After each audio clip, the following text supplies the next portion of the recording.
will show the presence of the jury, the defendant, and all counsel. Mr. Martinez. State calls Nathan Mendes to the witness stand.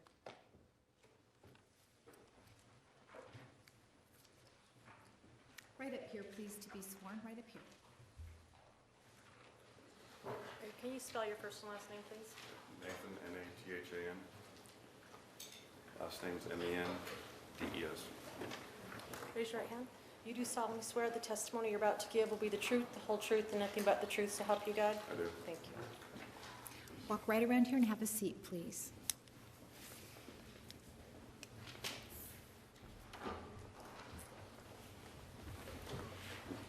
You may proceed.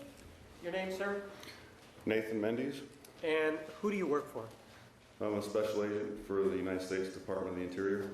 And what is your area that you work, physically speaking or geographically speaking? What area do you work? I work in Northern California in the city of Redding.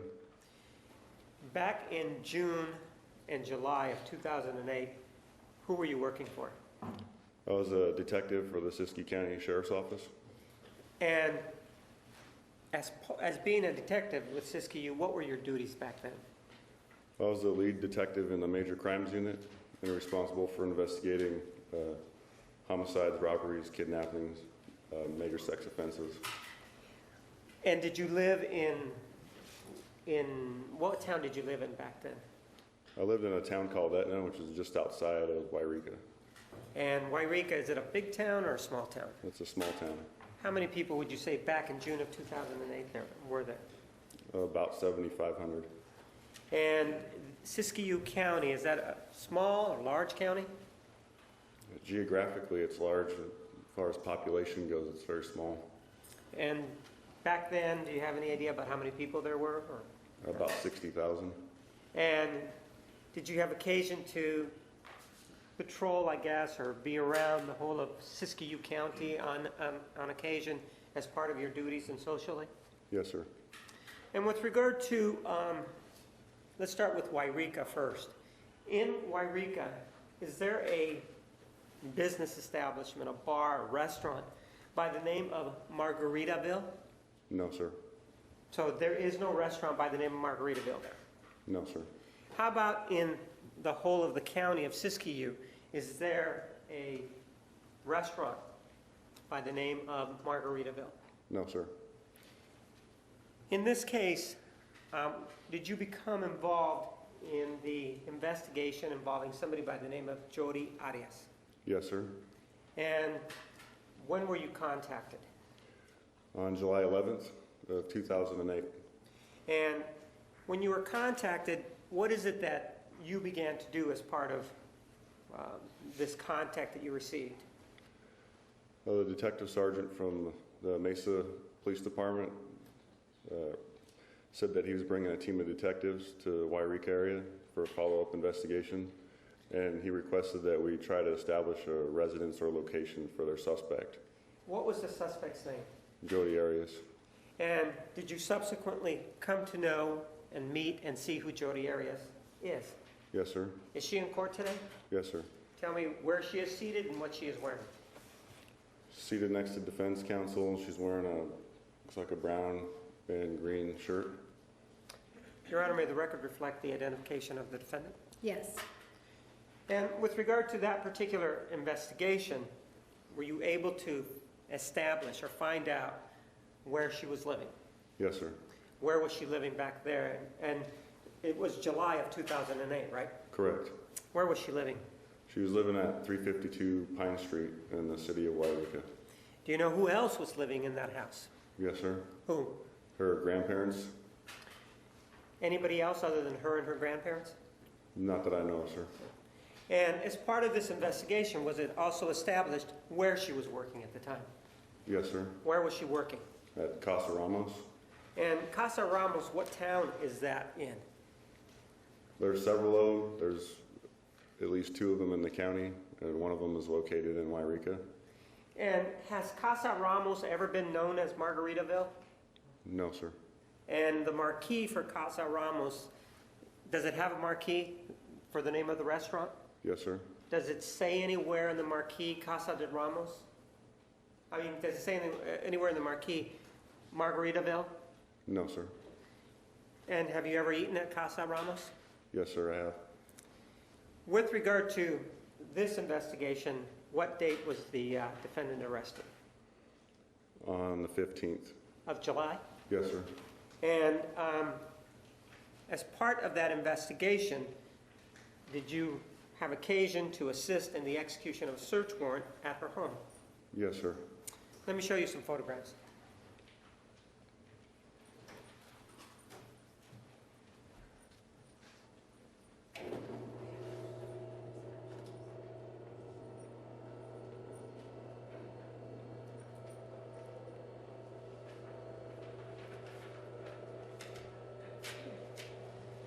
While we're doing that, you were present. Who else was present during the execution of the warrant?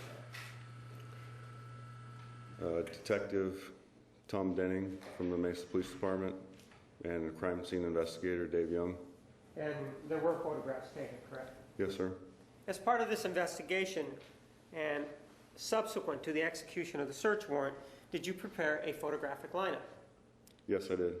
And with regard to that photographic lineup, did you use the known photograph of the defendant? Yes, sir. Where did you get that photograph? Off of our law enforcement intranet, I retrieved a photo from booking. Booking associated with this case, right? Yes, sir.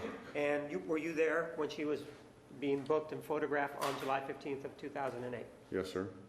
Let me show you an exhibit. Exhibit 245, why don't you go ahead and open it and see if you're familiar with the contents.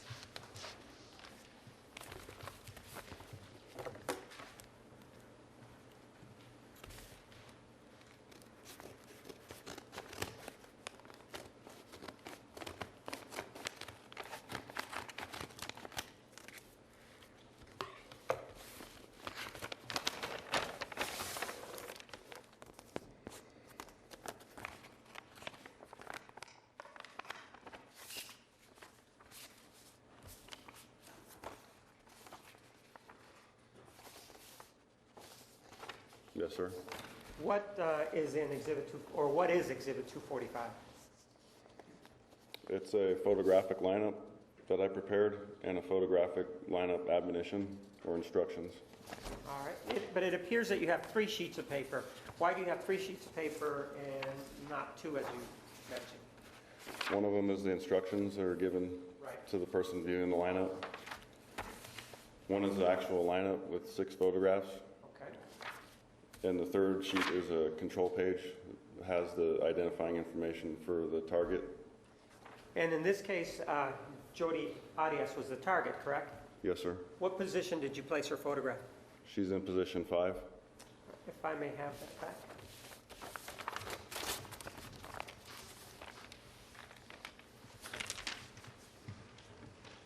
I move for the admission of Exhibit 245.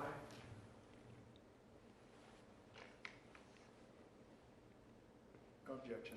Exhibit 245 is admitted.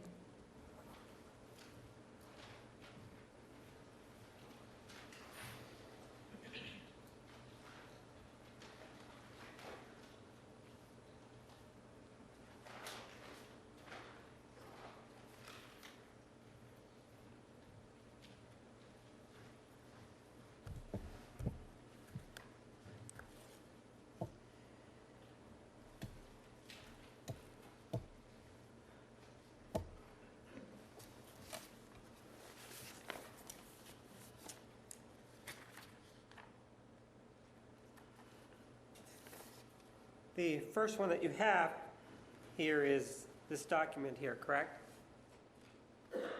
Yes, sir. It has a number and some letters and a number next to them. What is this ENM005? What is that? That's a number that I assigned to it. It indicates that it's an item of evidence, and my initials NM and item number 5. And it does have the name of a person who viewed this particular lineup, right? Yes, sir. And there's a date here on the left-hand side. Is that the date that the person viewed the lineup, or is that the date that the lineup was completed? Well, that would be the date that they viewed the lineup. However, that date's incorrect. And what is the correct date? It was the 17th, not the 16th. All right.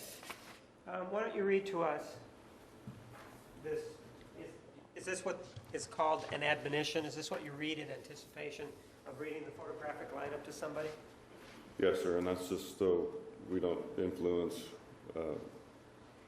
the person viewing this to pick anybody in here who might be the suspect. Okay, and you read this to an individual by the name of Rafael Colombo, correct? Yes, sir. And why don't you read it for us so that we know what it says? It's titled Photographic Lineup Instructions. You're about to be shown a group of photographs. Before you view these photographs, please read the following carefully. Number one, because a law enforcement officer is showing you a group of photographs, this should not influence your judgment in any way. Number two, the person who committed the crime may or may not be in the group of photographs. Number three, you are in no way obligated to identify anyone. Number four, study each photograph carefully before making any comments. Consider that the photographs could be old or new, that hairstyles change, and that persons can alter their identity by growing or shaving facial hair. And number five is special instructions, which there were none. All right, if I may have that back.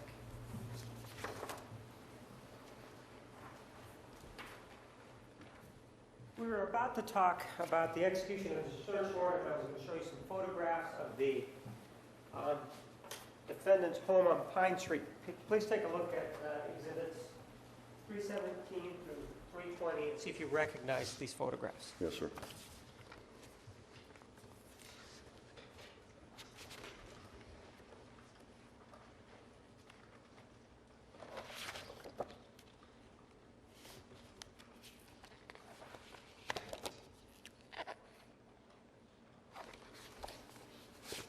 So these are scene photographs. And these were photographs taken at the time of the execution of the search warrant on the defendant's home back on, what was it, July 15th of 2008? That's correct.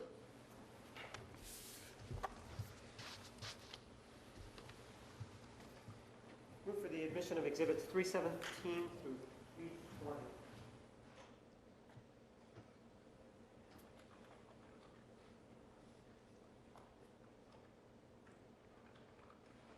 No objection, Your Honor. Exhibits 317 through 320 are admitted.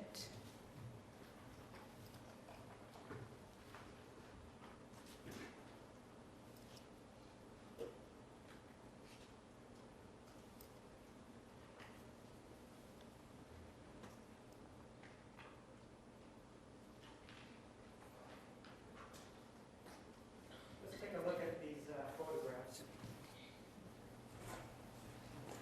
This is for the glare.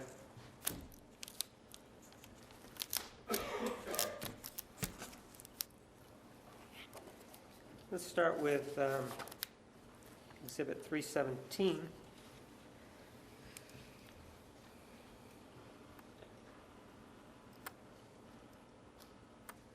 And what are we, what's the focus is, what are we looking at here? This is an overall photograph of the exterior or the front of the house at 352 Pine Street. And exhibit 318, what are we looking at here?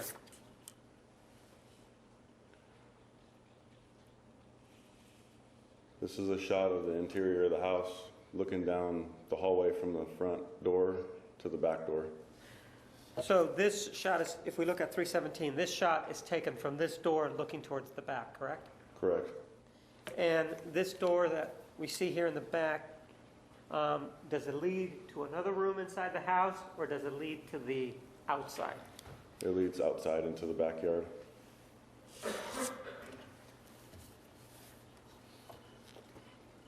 Exhibit 319, where does this door lead to? That is the front door, sir. The defendant's room, where was it in this house? We know that if you go straight, you go to the back, right? Correct. Where is her room? It's in the photograph. As soon as you come in the front door, you make an immediate left. And then do you go left again, or you just keep going straight in there? Is that the room right here? That's the room there. It goes back, kind of like you're making a U-turn towards the front Kind of of the like house. this. Is that correct? Yes, sir. And then Exhibit 320 shows us the area and some of the places searched, right? Yes, sir. Did police have occasion to search this box here? Yes, sir. I'm going to show you some documents.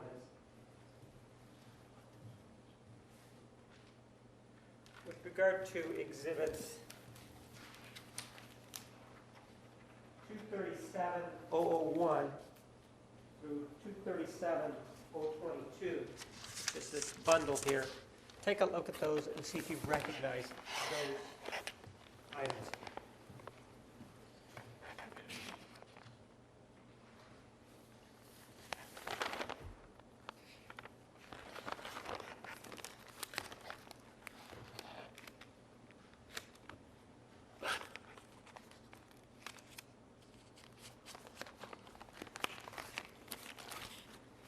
Yes, sir. These are items taken during the service of the search warrant. And did they come from this box here? Yes, they did.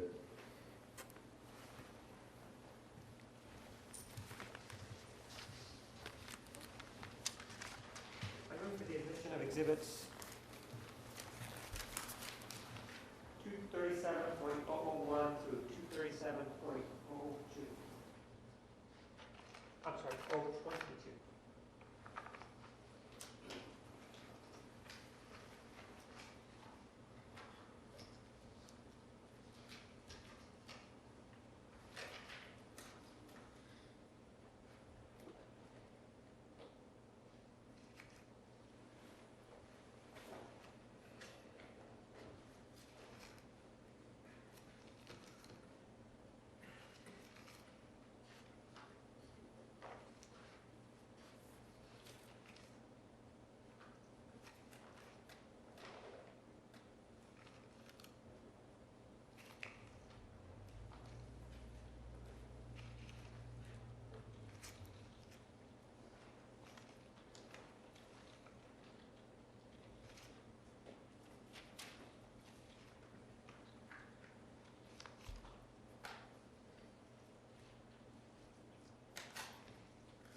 No objection, Your Honor. Exhibits 237.001 through 237.022 are admitted.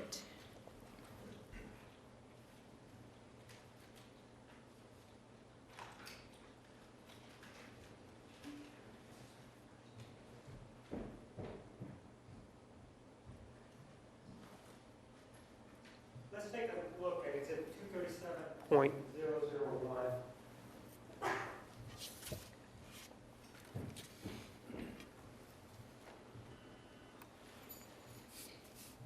First of all, what's the logo up on the left-hand corner?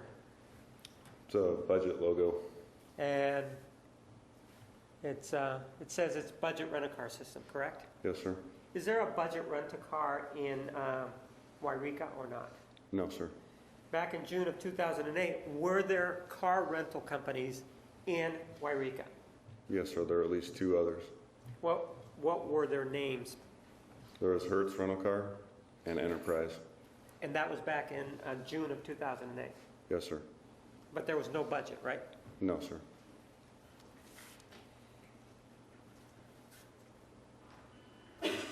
Then we see that there's an address there, and it says Redding, California.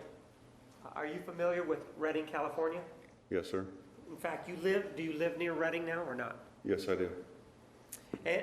And with regard to Redding as it relates to Wairika, how far apart are they? Just under 90 miles. And approximately, what's the driving time between Wairika and Redding, California? In the summertime, it's about an hour and a half drive. And why did you qualify it by saying in the summertime? Is it in the winter? Is it a little bit more, or what? It's quite a bit more. Why is that? Just due to the weather, Siskiyou County, especially southern Siskiyou County, gets a lot of snow. And we're talking about what was rented here. Do you see what was rented there? See what it says there? It was a car, right? Correct, sir. And it was rented. We have something up here, a bunch of numbers. And what are the last the last four digits? 2015. The date that the car was rented, do you see that? Yes, sir. What date was that? The 2nd of June, 2008, At what time in the morning? 8:04 a.m. And then, when was it returned? It was returned on the 7th of June, 2008. At 13:08 hours. Is that 1:08 p.m.? Yes, sir. But it was due in at what time? It was due in on the 7th at 9:30 in the morning. So it was a little late then, right? Yes, sir.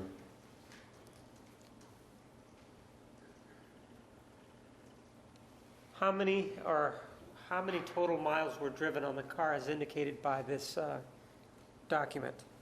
2,834. And this is the document that was found in that box that we talked about, correct? Yes, sir.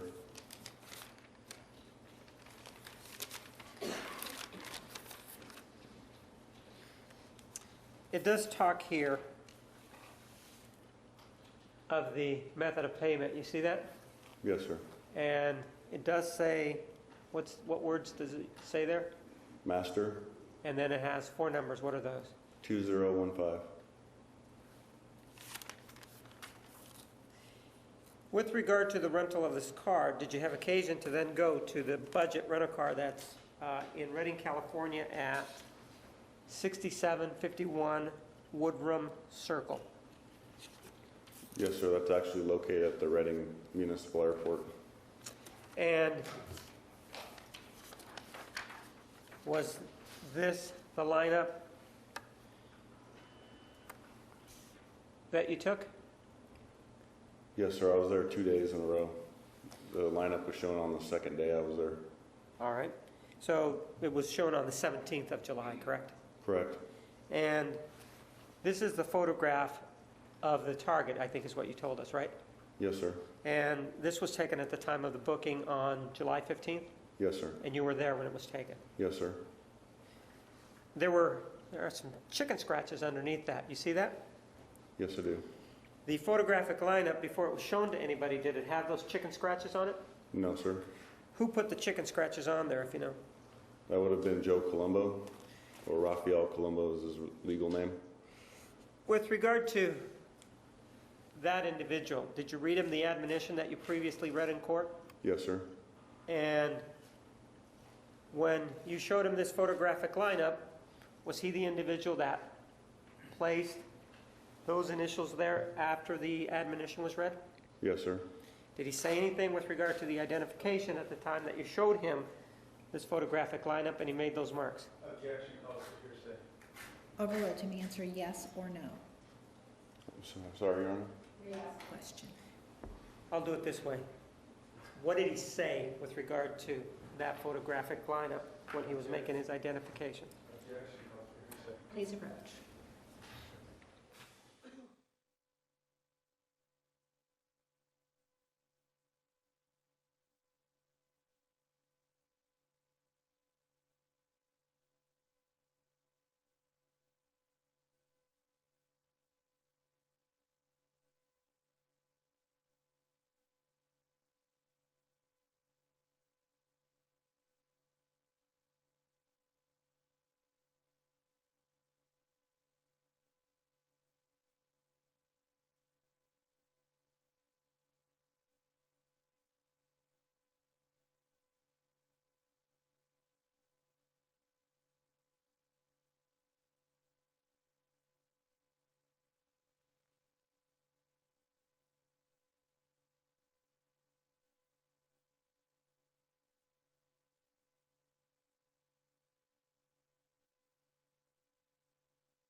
What did he say when you showed him that in terms of the identification?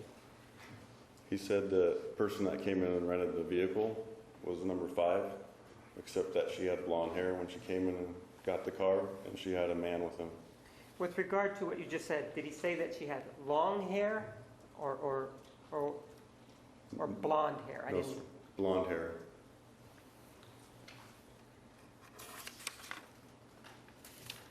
Take a look at one of the, and the vehicle that you were talking about is the one that's mentioned in 237.001, correct? Yes, sir. This photographic lineup, you see this one here? This is the 3rd page of your packet. Do you see it? Yes, sir. There's some identifying information here. Do you see that at the bottom? Yes, I do. Was this ever shown to Mr. Colombo at any time? No, sir. And this is something, could this be called a control document? Yes, sir. And when I say control, what do you mean by control? We use this so we can identify the people that are in the lineup. They're given a identifying number, which is over on the left-hand side of that page. And then the person that we're trying to identify, their name and information's on the lineup as well under primary candidate. Okay. And was this ever shown to Mr. Colombo? No, sir. And the only one that's shown to him is this one that is blank. Correct.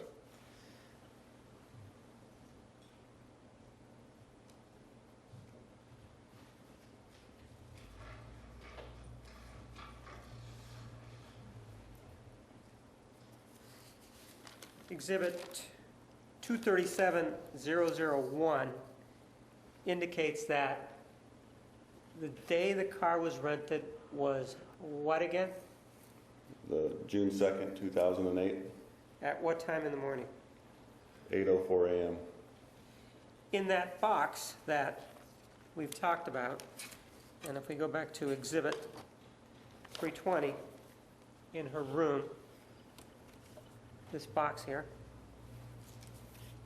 were there other receipts? Yes, sir.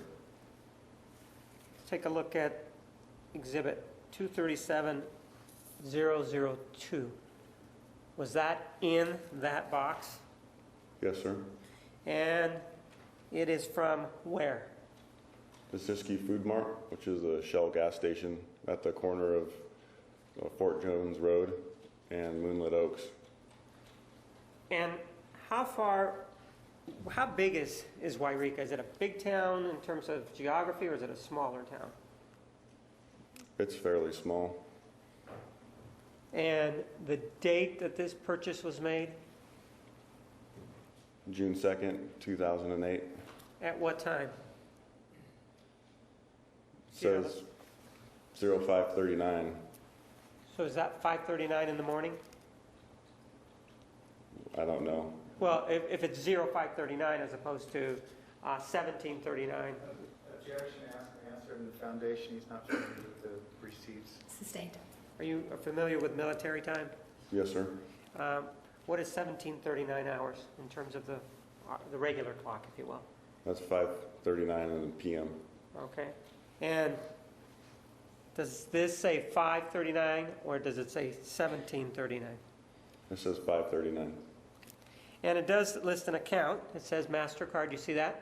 Yes, sir. And it lists 4 digits. What are those 4 digits? 2015. If we go back to exhibit number 237.001, what are the 4 digits there? 2015.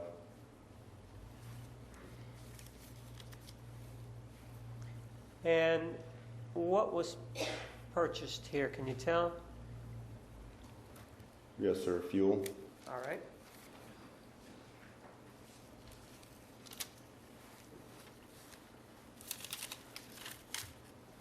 Let's take a look at exhibit 237.003. And it's from where? This is a McDonald's in Lodi, California. Do you know where Lodi, California is in relationship to Wairika? Yes, sir. Where is it? Lodi is located in between State Route 99 and Interstate 5. It's right outside Sacramento. Is Sacramento south of Wairika or north? It's south of Wairika. And so this would also be south of Wairika, Lodi, California, correct? Yes, sir. And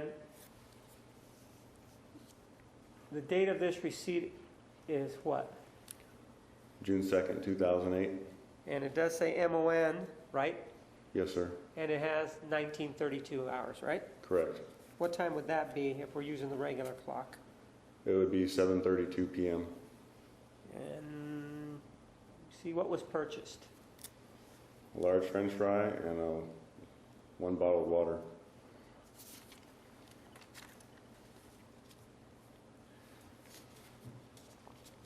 Take a look at Exhibit 237.004, and this is to Valero, right? Yes, sir. What is the date on that one?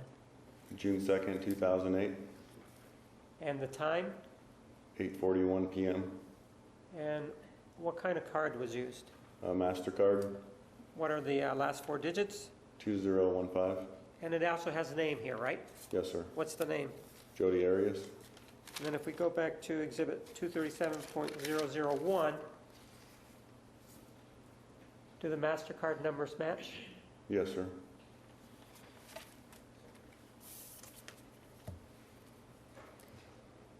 Exhibit number 237.005 involves, what's on the left? Do you see that? It's WAMU. Do you see that? Yes, sir. Do you know what WAMU is? Yes, sir. It's a Washington Mutual. It's a bank.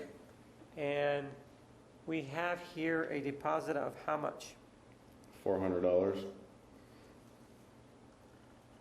And where? Do you see the name there?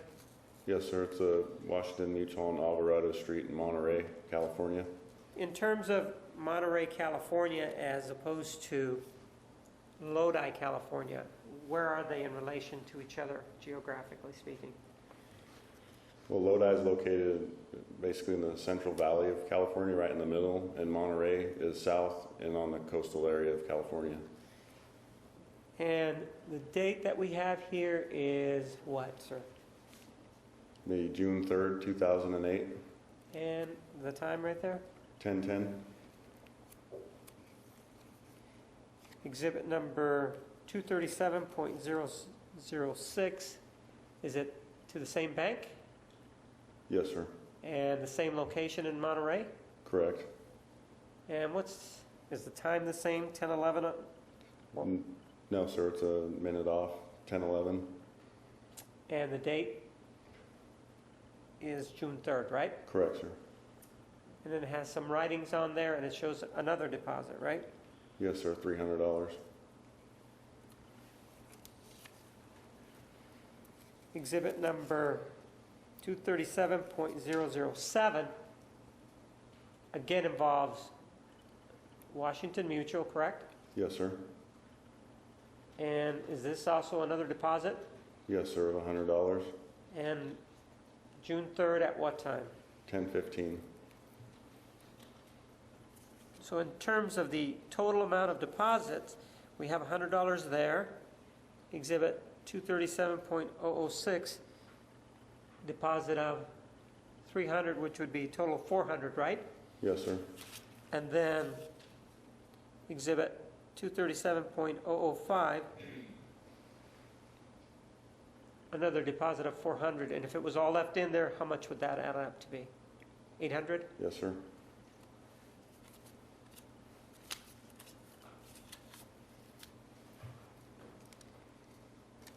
Exhibit number 237.008 is to Walmart, right? Yes, sir. And what is the date on that one? June 3rd, 2008. And the time? 15:22 hours, which would be 3:22 p.m. And these previous ones, if they are military time, 237.007 is, what time does it say there? If it was military time, it'd be 10:15 a.m.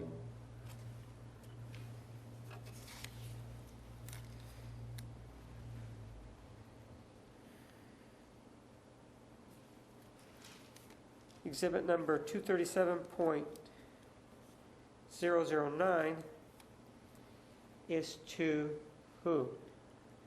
The CVS Pharmacy. And where is this location now?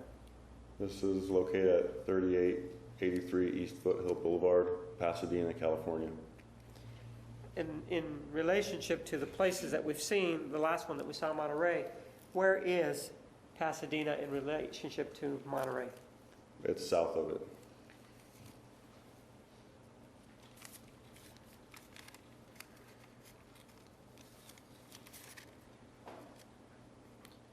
And the time on this one is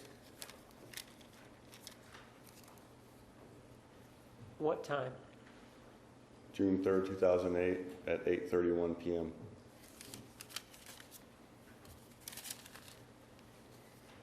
Exhibit number 237.010 or 010. Can you see who the merchant is? Yes, sir. Starbucks, And what town does it say? Pasadena, California. And it says that a MasterCard was used, right? Yes, sir. What are the last four digits that are listed there? 2015. And just to go back to 237.001,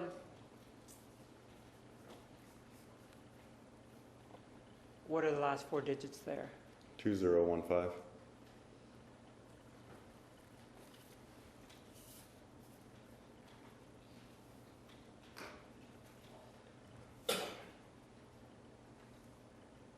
And the date, June 3rd, 2008, at what time? 2041, which would be 8:41 p.m. Exhibit number 237.001, another receipt. This one's to who? Arco, What town? Pasadena, California. And we see that a debit was used and the last four numbers are 2015. purchase of fuel, it appears, correct? Yes, sir.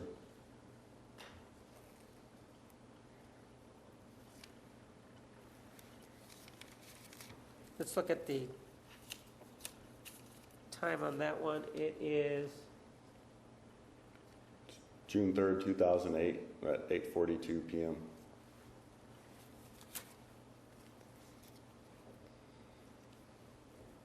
exhibit number 237.012. It's also to an ARCO, right? Yes, sir. The address there is what? 3706 East Foothill Boulevard, Pasadena, California. If we look at 237.011, do the addresses match? Yes, sir. In this one, we're talking about fuel. And then this one talks about an initial payment and some prepay, right? Yes, sir. What time? This one is at 2046, which is 8:46 p.m. And what is the date? June 3rd, 2008. It does talk about some fuel that is purchased, right? There also, correct? Yes, sir.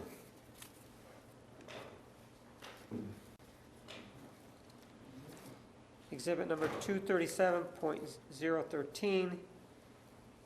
Does this appear to be a duplicate of what we've just seen?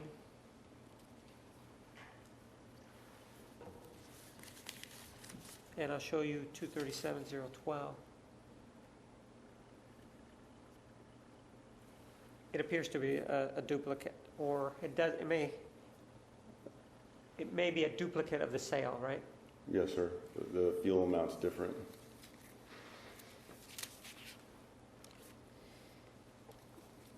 Exhibit 237.014. First of all, what's the date on this one? June 6th, 2008, At what time? 10:38 a.m.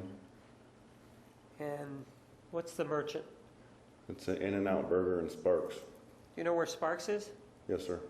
Where? What state? Nevada, just outside of Reno. And it indicates that a CHV was purchased, a W, and an FF, right? Yes, sir. And there was a MasterCard that was used, and then the price, correct? Yes, sir. Exhibit number 237.01 is also from the In-N-Out Burger, right? Yes, sir. It gives an address and says Sparks, Nevada. It says credit sale. And it indicates the name of the person who made the purchase, right? Yes, sir. Who is that? Jodi Arias, What's the last four digits of the account? 2015. And then it gives the date and the time at the bottom, right? Yes, sir. What is the time on this one? 10:43 a.m.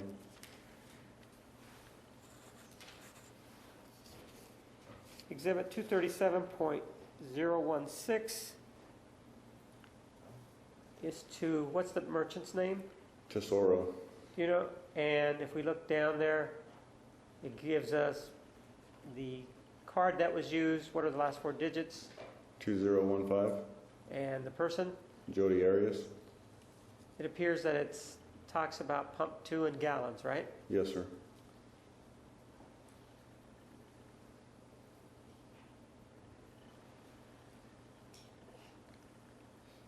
And the date, June 6, 2008.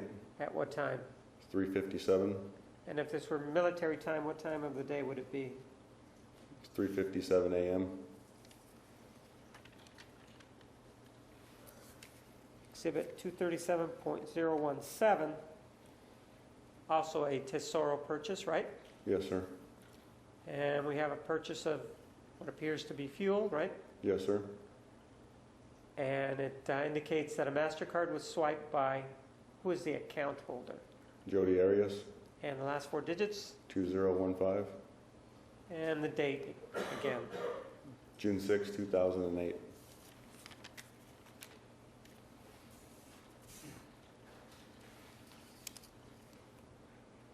Exhibit number 237.018 is, who is the merchant? The Flying J. And it's from where? It's a 1880 West Winnemucca Boulevard in Winnemucca, Nevada. Do you know where this is or not? Yes, sir. Where is Winnemucca in relationship to Sparks, Nevada?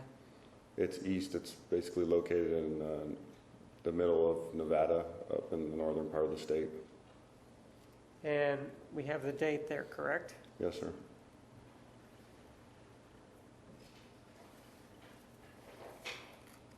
We also have Exhibit 237.019.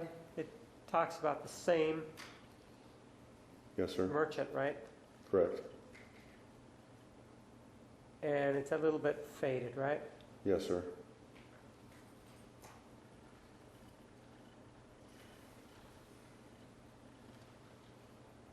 But on the right-hand side, can you make out the name or not? Yes, sir. Jodi Arias. Exhibit 237.020 is to, what's the merchant? 7-Eleven. And also in Sparks, Nevada, right? Yes, sir.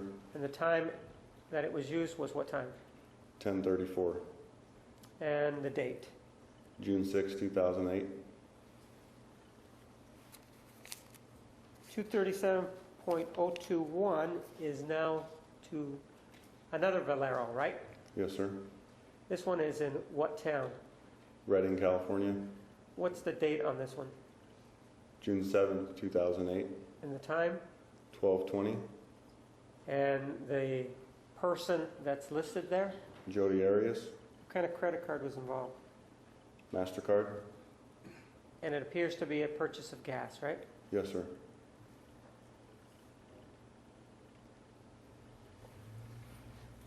And finally, Exhibit 237.022. It's just a receipt, but we really can't tell much from it, right? Correct, sir. I don't have any other questions. Cross-examination. Thank you, Your Honor.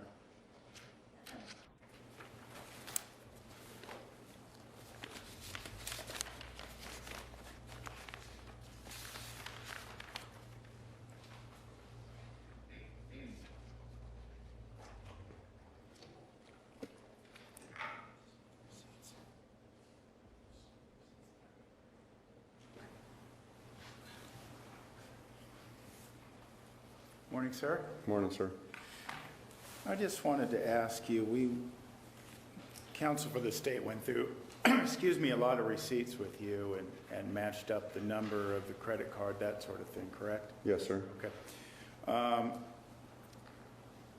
Based on your experience, on what you testified here today, if someone paid with cash, there wouldn't be a credit card number on there, would there? Correct. Okay. I want to draw your attention back for a moment. You recall that Mr. Martinez showed you some receipts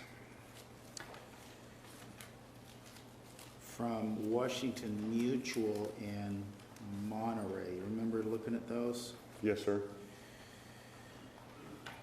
And just to remind everyone, these are what you obtained from Ms. Arias's room back in Wairika, correct? Yes, sir. Okay.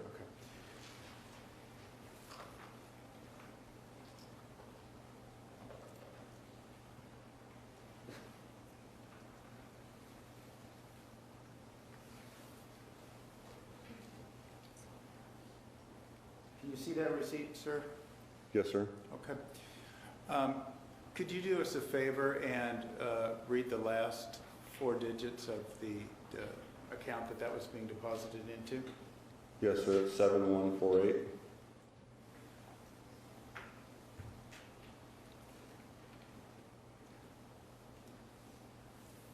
And do you see the account number there again? Yes, sir. And is that the same account number? It is. Okay.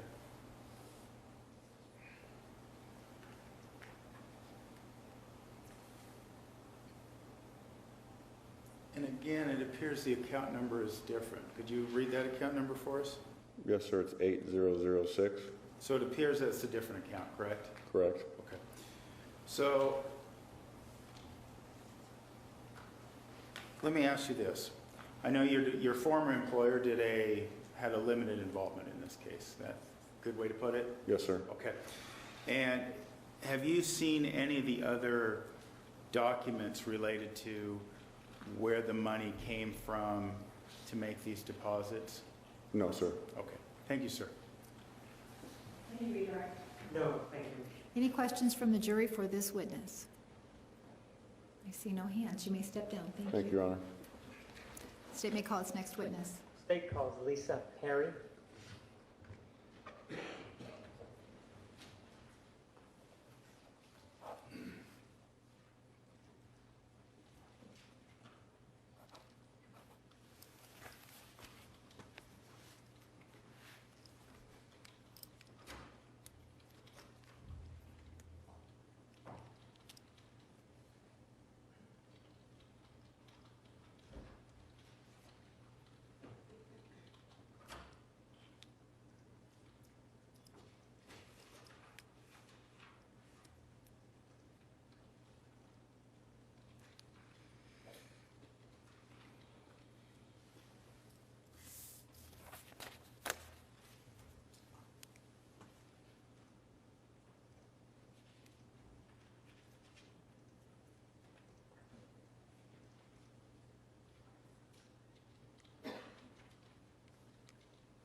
Can you spell your first and last name, please? Lisa Perry, L-I-S-A, Perry, P-E-R-R-Y. Raise your right hand. You do solemnly swear the testimony you're about to give will be the truth, the whole truth, and nothing but the truth, so help you God? I do. Thank you. Thank you. Walk around and have a seat.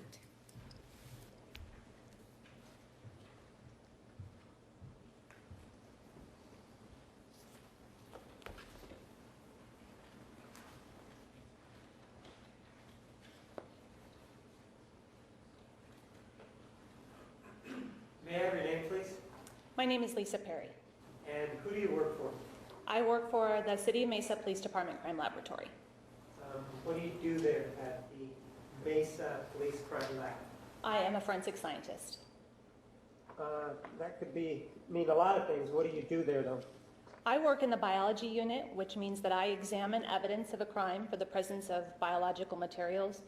I am the first step in the process, the DNA process. So I look at a piece of evidence, look for substances such as blood, semen, saliva, maybe even skin cells, and I collect a sample and forward it on for DNA analysis. Is that the only thing that you do? On occasion, I do respond to crime scenes. And in this particular case, did you respond to the crime scene involving the killing of Travis Alexander? Yes, I did. With regard to that scene, when did you get out there? On June 10th of 2008, And how long were you at that scene in June? over the course of 2 days. And during the time that you were out there, what is it that you were focused on, or what is it that you were doing, if you will? We were looking at blood, I was looking at blood stains to see if I could make a determination on how they were deposited at the scene. Is there a degree, well, do you have a degree? I do have a degree. It's in marine biology from Western Washington University, and I have a minor in chemistry.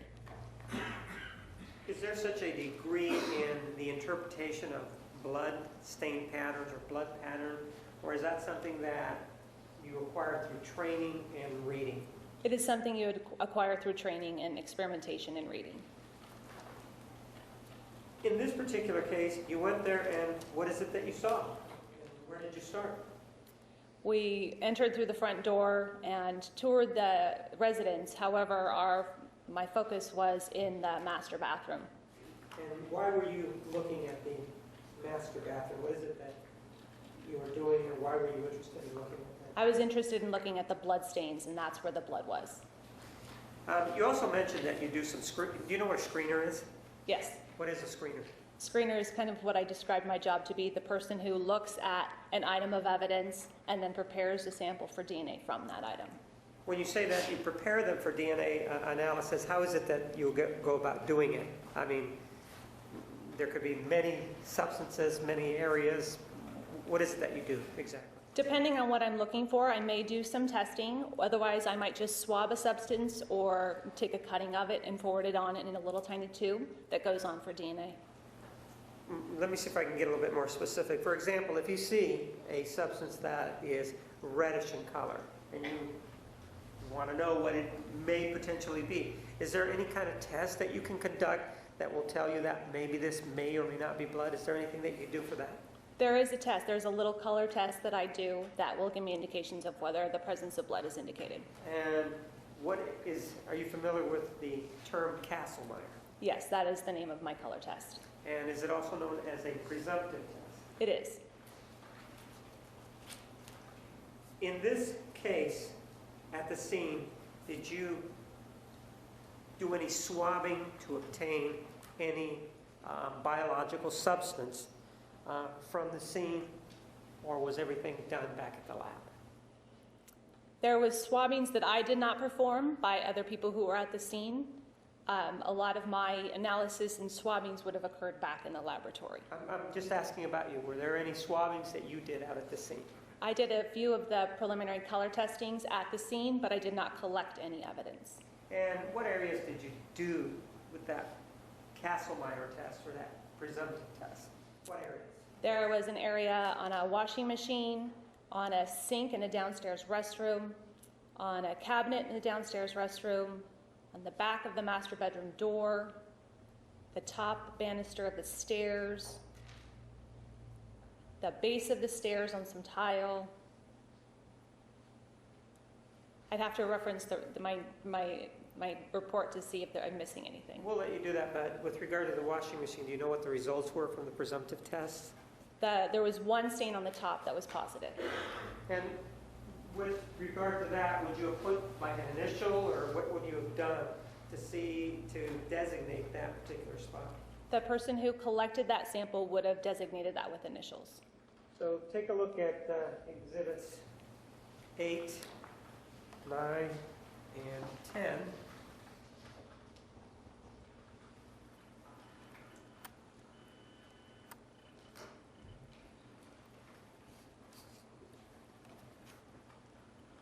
We're looking at the stain there, right? Correct. And then if we take a look at the washing machine, there are a couple of numbers there. Did you put those numbers there or not? No. Somebody else would have done it, Yes. but you would have done the swabbing with that, Correct. right? The testing. Yes. And number 10, what does the little B mean there? That differentiates it from the 1A that was on the other surface of the washing machine. And what were the results again with regard to the swabbing of the washing machine?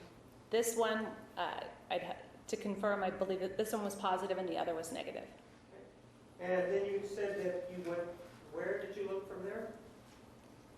Throughout the rest of the residence as well, focusing on the master bathroom. But downstairs in the bedroom, did you also conduct a testing for blood there and using the presumptive test, i.e. the Castlemeyer? You said the downstairs in the bedroom or the bathroom? Downstairs bathroom. Downstairs bathroom, I did a test on a stain in the sink that was positive, and there was a negative on a cabinet. Okay, if we take a look at exhibits numbers 44, 45, and 46, 44 is what? What are we looking at there? That would be the cabinet in the downstairs bathroom. Was that positive or negative? That was negative.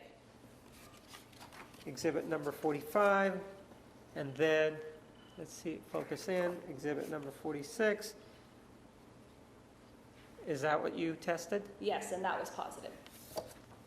Then you said you went throughout the house and you looked at a number of areas, right? But focusing mainly in the master bathroom, right? Correct, that's correct. In the master bathroom, just to the naked eye, not to denigrate your profession, but just looking at it, all that red stuff there, just to the naked eye, appears to be blood. Did you do a lot of this Castlemeyer testing up there or not? We did not. Due to our training, education, and experience, I am able to recognize the presence of blood in that volume, and I recognize that to be blood. So with regard to the study of blood patterns, what kind of training have you had? I have received a 40-hour course in basic bloodstain pattern analysis from the Miami-Dade Metropolitan Police Department. I received a follow-up 40-hour course in advanced bloodstain pattern analysis by the Miami-Dade Metropolitan Police Department as well. I received an 80-hour course in laboratory-based bloodstain pattern analysis, as it relates to fabric specifically.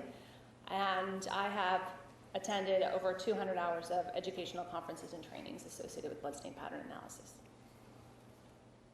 Before we get too much into that, I'm going to show you exhibit number 138. Do you recognize the area there? Yes, I do. And exhibit 139, what are we looking at there? That is a photo of the west wall of the master hall bathroom, master bathroom hallway. Was there a latent fingerprint that was there, that was people looked at, or do you know anything about that? I know that there was a print involved in that area. I don't know exactly what it was a print of. Did you do anything with regard to that area there in this particular item back at the scene? At the scene, I did not.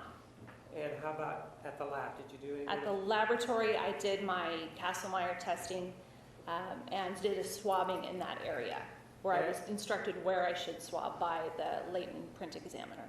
Right, but did you do some swabbing of this back at the lab? Just at the lab, yes. And what were the results of this preliminary test that you did? Those results were negative. Okay. Had there been any testing that you know of to this area prior to your testing for blood? I'm unaware of any testing, only processing. In terms of the screening, you said, well, it's negative for blood. Just because it's negative for blood, does that mean that there are no other biological materials there subject to DNA testing? In other words, is blood the only biological substance that can be tested for DNA? No, it's not. What other substances can be tested for DNA? You can receive a DNA profile from skin cells from somebody touching something. Sometimes your sweat will have your DNA as it sloughs off. You can have. What is that called? What are those? Is that nucleated, or what is that called? If the cells falls off, what are those? They're just cells, or what? They're epithelial cells that have come off, and usually through sweat, wear, or I'm not coming up with the right terms. Often I will find them on a screwdriver because somebody has used friction So that forces and rubs off your skin cells. How about spit, saliva? Does that have DNA in Yes, it? yes, saliva would have DNA in it. How about, I don't know, sperm, that sort of thing? Absolutely, yes. So it isn't just restricted to blood then, right? That's correct. So if you swab this particular area and there was no blood, that doesn't mean there wasn't any biological substance there, That's correct. So to get back to you told me a little bit about your training. In the terms of blood, the way it's deposited there, is that something that you can, by looking at them, you can tell how they were deposited there? We can offer opinions as to how the mechanisms that may have caused those stains, yes. Okay, but I'm asking you, when you look at it, are you able to do it? It's the royal we here, and I want to make sure that we're talking about you. You can look at something and at least tell us what type of pattern we're talking about. The type of pattern and what may have caused that mechanism. Are there some patterns that are passive as opposed to active? There are. Okay, why don't we talk a little bit about the passive type of patterns that you may find at a crime scene? What are those? The passive category of bloodstain patterns are ones that when blood droplets are only acted upon by the source of gravity, they form by gravity alone, so they're just dropping by that force alone. So for example, if the source, whatever the source may be, is standing over something, not making any movement, and the blood comes down, it forms a certain type of pattern. Yes, a passive drop. How about if active forms of blood patterns? What are those? Those would be under a category we call projected blood, when there's an ejection of a volume of blood due to a force or to pressure that causes that to strike the surface. Give me some examples of what we're talking about. That could be when there is an impact or a strike or a blow to a blood source. It could be when there is a weapon and is moving back and forth and blood may be flying off of it. It can be from when one coughs and has blood in their airwaves. That can cause a projection of blood stains as well. In terms of the pattern that may be created by this blood being projected, is there a special name for that or not? Is it high velocity, medium velocity? Do you know what that's about? We can assess the sizes of the stains, and that helps us define the force that might have acted upon that blood, and then we categorize that by the sizes as high velocity, low velocity, medium velocity. And are you familiar with the term spatter? Yes, I am. Not splatter, it's spatter actually. Spatter. And what does splatter refer to? What is spatter? What does it refer to? Yeah. Spatter is the actual stains that we look at after there has been an action to a liquid blood source, and the blood droplets fly and are dispersed through the air. When they finally land upon a surface, that is called the spatter. In terms of, let's say there's blood on a substance and something comes by and touches it. Is there a name for that? And what would that name be? That's called a transfer stain. When a blood-bearing source comes in contact with another source, that's called a transfer. What if the blood is already there and the source doesn't have any blood on them and they come by? Is it still called a transfer? They're still within the transfer category. Specifically, if the blood is already on an object and something wipes through it, that's called a wipe. If the blood is on, say, me, and I'm moving it along here, I am swiping it along. What if, for example, the blood is adulterated, and by that I mean another substance is applied to it? For example, let's say water is applied to blood. Does that have a tendency to affect or not affect the patterns in what you see? Well, if water is present, it may actually diminish and wash away any of the patterns that we might expect to see, that we might see in a bloody crime scene. It also can affect the appearance of stains by making their edges look very dilute, not as dark red. They might be very dilute red in appearance. Okay, I'm going to show you some photographs.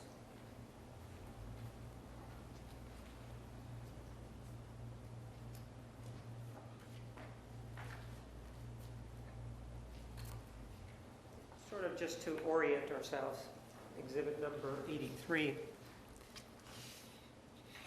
And you see this right here down at the... Yes, I do. What is that? That is the body of the deceased. And this right here did that have the appearance of blood to you? Yes, it did. Now, we've been talking about all these patterns and cast off and speeds and that sort of thing, active versus passive.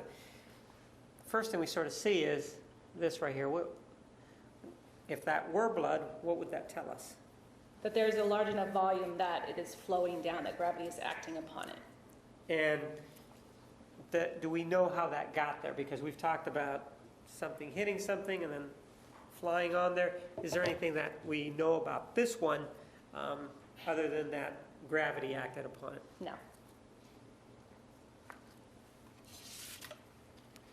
Exhibit number 84, and I want to direct you to this area here. Do you see that there? Yes, I do. And closer view, Exhibit 86, the area there. Exhibit 87, that's a close-up of that area. And then Exhibit 88, which is the toilet. Do you know where this toilet was? Yes. And Exhibit 89. Are we still looking at the toilet? Yes. Want to talk about this particular spot, and then you see in the back appears to be blood. Why don't you tell me what type of pattern we are looking at there? The stains that I see on the toilet and the bottom of this door jamb are from an impact to a blood source. Is this an active sort of It would be an pattern? active source, yes. And so it's the blood being what? How does the blood get there? There is an impact to the blood source of some sort that then causes the blood droplets to fly through the air and be deposited upon that surface. Impact, right? An impact, correct. Can you, by looking at those, can you tell us the distance of the source to that location? I can't define specifically, but I can tell you because they are small blood droplets at the bottom, those don't travel very far due to the effect of wind resistance upon them, air resistance. So they're not wind resistance, air resistance. So they're not going to travel very far. So the blood source was in proximity too. And any idea how far was it in proximity? In proximity, close proximity.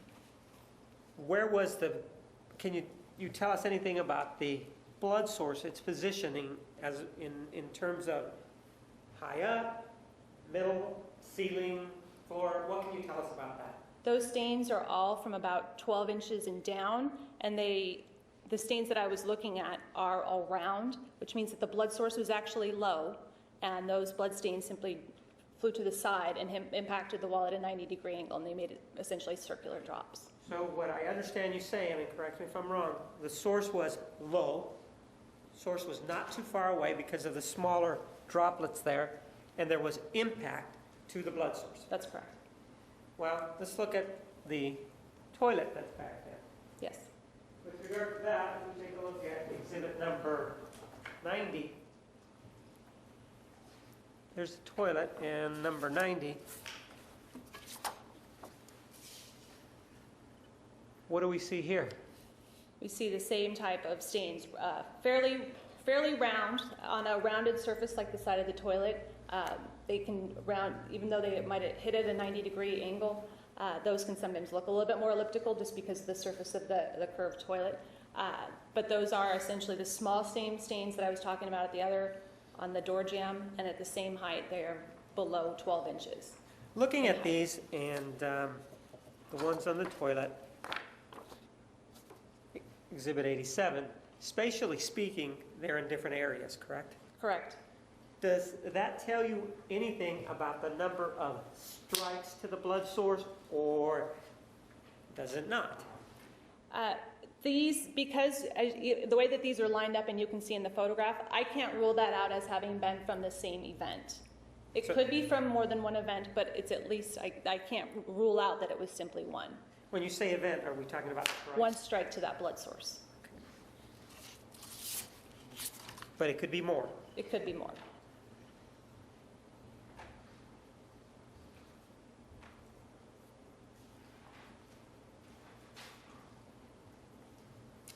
Let's take a look at exhibit number 84. Do you see this floor mat here?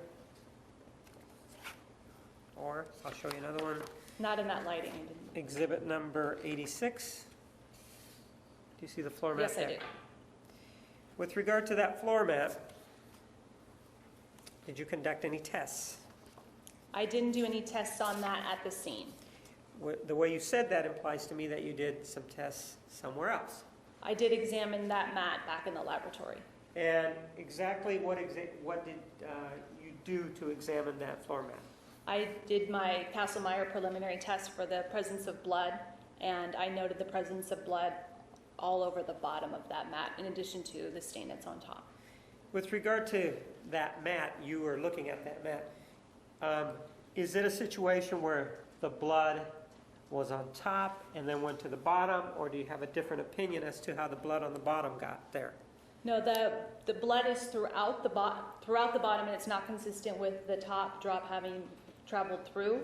It's more consistent with that mat having been moved either over blood stains that were already there, or there had been water in the scene, and that water mixed with the blood could have traveled under and deposited throughout the mat. I hear you saying that there's two ways that the blood could have been deposited underneath the mat then. Correct. And one of them is moving, right? Moving, yes. Well, just because it's moving, that doesn't make blood magically appear, does it? No. What is it that it's coming in contact with that would allow it to then get under there? Blood stains that would already be present. So in other words, there were already, one of the scenarios is that there was blood somewhere else, and this mat was run over them, right? Correct. And the other one was what? That with the water involvement that I can see, you can see it in this picture, the way that it's affected that other stain. That one right water and blood had traveled Ma'am, together. is this stain Yes. and then is this the Yes, water the edges involvement? that are red and dilute looking. Well, just so that we can focus in on that. What do you see there that tells you that there's water been there? How do you know that? It just looks like a dark stain with some reddish stains. Because that has been, water would cause that effect to start to loosen up the blood and start it to diffuse, to be dilute in appearance. So it's starting to dilute that large stain. And so what you're saying is there's a proximity between the mat and that, which implies that maybe water was one way it got there, or the other one is that it was moved, right? Correct. Did you take a look at the consistency, and by that I mean whether or not the blood could have traveled from the top to the bottom? Did you take a look at that? Is it that type of mat that the blood could have gone? The top is all bamboo strips, and that's what the blood on top of the mat was laying on top of. The bottom has a felt type middle, and then a fabric edge, and it's not the kind that the blood would not have traveled from that one drop through the bottom. Well, we're talking about this scenario. One of the things that we talked about previously, or when you were explaining this to me, you indicated that, well, if there is a blood source somewhere, and another item comes by that doesn't have any blood on it, if it rubs up against it, the blood can be transferred, right? Correct. So the first, I guess, explanation would be that this would be a blood transfer. Would that be correct? Correct. And then the other one would be water, right? Correct. Taking a look at this item there, along with the one that's here on the corner, we then take a look at exhibit number 91.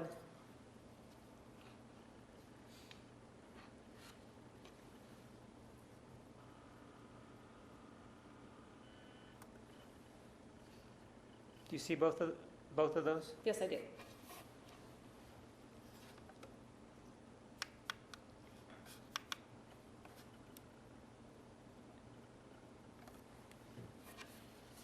Let's talk about this one right here. What are we looking at there? That is a large accumulation of blood. And how was that blood left there? How did the source leave the blood there? One of two ways. One of the likelier options is that a blood source was in one position, allowing it to drip down and collect in that area. And The so oth- that's the gravity aspect. That would be, of it. yes, that the blood source just dripped passively the blood. The other being, I can't account for all of the situations with water, how water would, and this tile would pull it together, but I can't totally dismiss that some of the water activity deposited it there, though it seems more likely due to the size of it that it was deposited from a blood source. If it was deposited there from the blood source, and you did say it was a large amount of blood there, is that a function of time also, that to get a larger blood spot like this takes more time than to just get a spot, for example, if this were one strike, than to get this pattern? Could it be a function of time? It could be a function of time. And I suspect that the answer is you can't give me a time. I can't give you the time.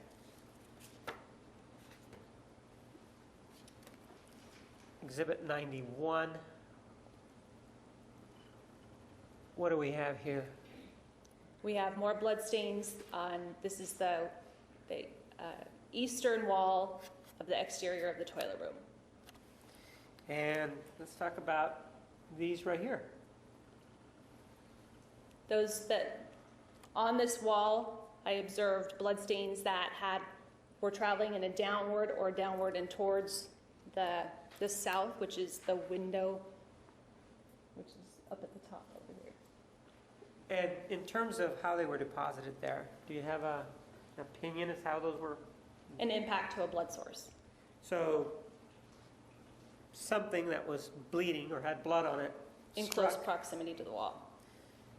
Because of this wall here, can you now say it was, or not say, that it was more than one strike? In other words, there would be one strike here to the breach of the door here, and then another strike here. Is that what you can say?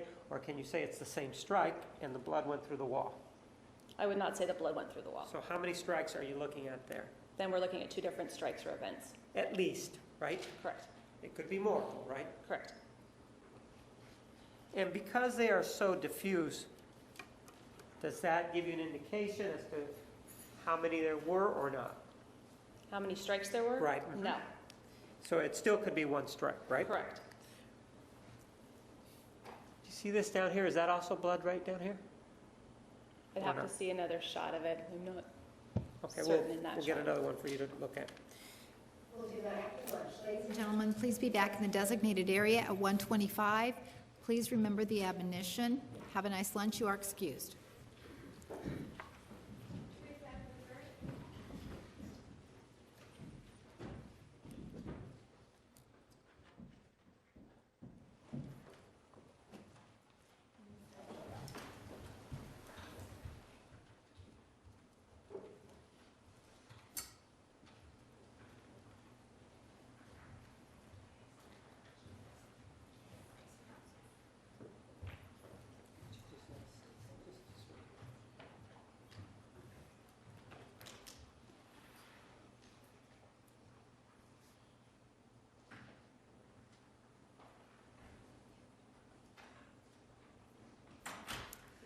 Please be seated. The record will show that the jury has left the courtroom. Ms. Wilmot? You may.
when we broke for the recess, correct?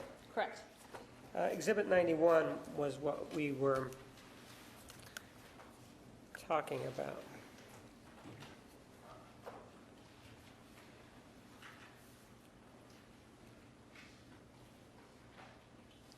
Judge, I think you may have to turn on the thing for me. It's not on.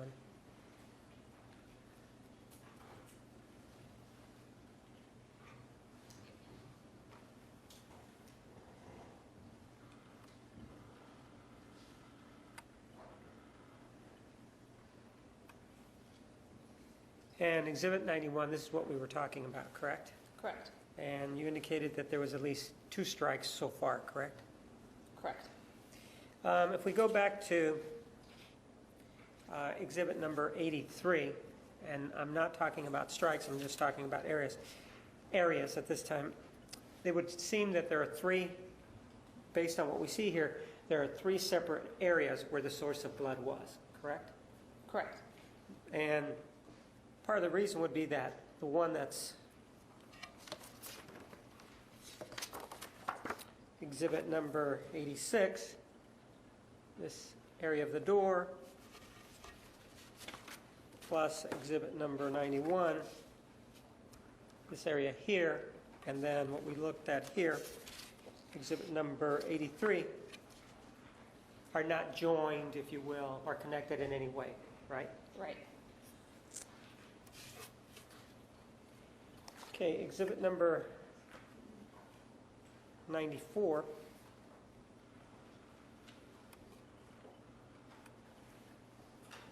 We talked about the wall in Exhibit number 91, right?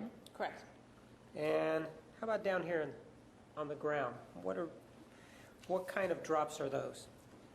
Those are blood stains that I wouldn't offer an opinion whether those could be passive or be ones that hit the ground from the impact on that west wall, on the east wall. And why is that? Because they didn't offer enough characteristics to make a determination. And they could be related to the ones on the wall, they could not, right? Correct. Now, to the right of that, we also see some other staining. Do you see that right there? I do.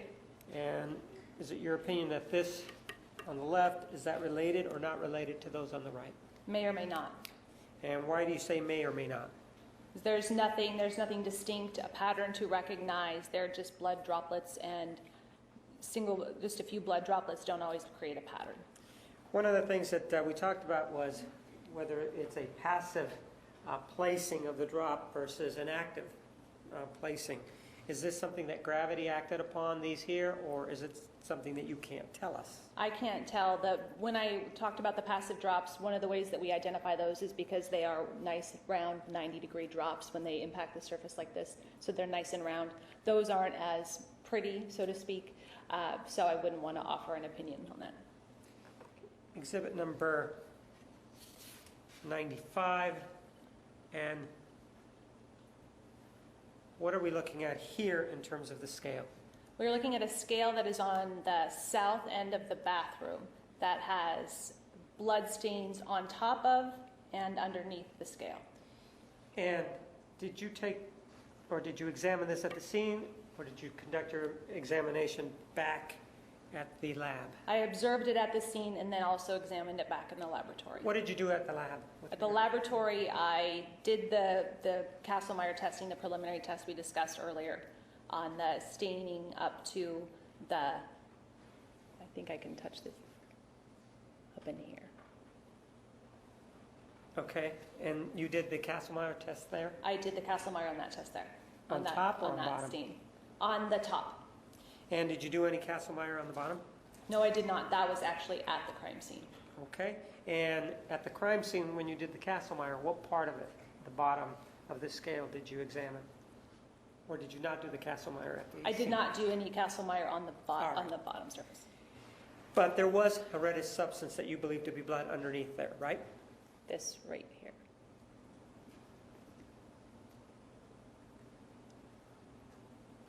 Trying the technology. That one right there. And knowing what you know about blood spatter, what is the scenario? How is it that this blood drop was stuck, if you will, is it to the scale or is it to the floor? It is on the floor. The stain is on the floor itself.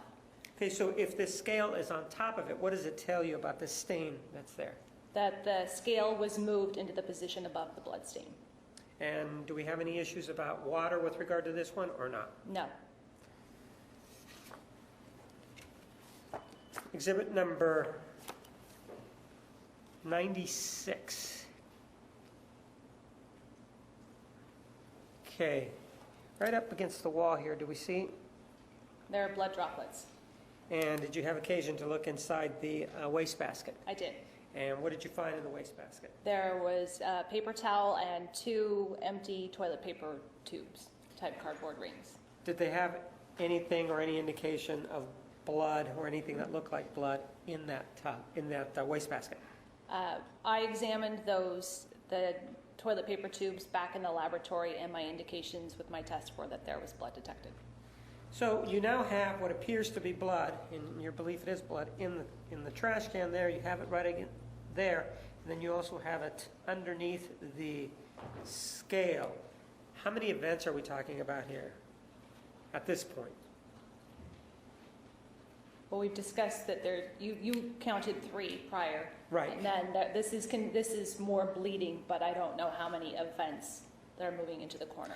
Would this be a separate event from the other involving the wall? This one over here.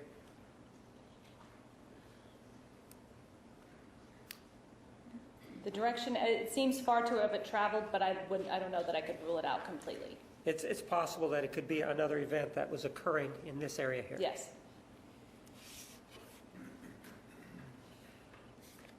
Just to orient ourselves, exhibit number 93.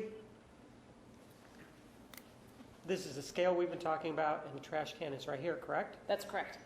And then we have the sink area, right? Yes.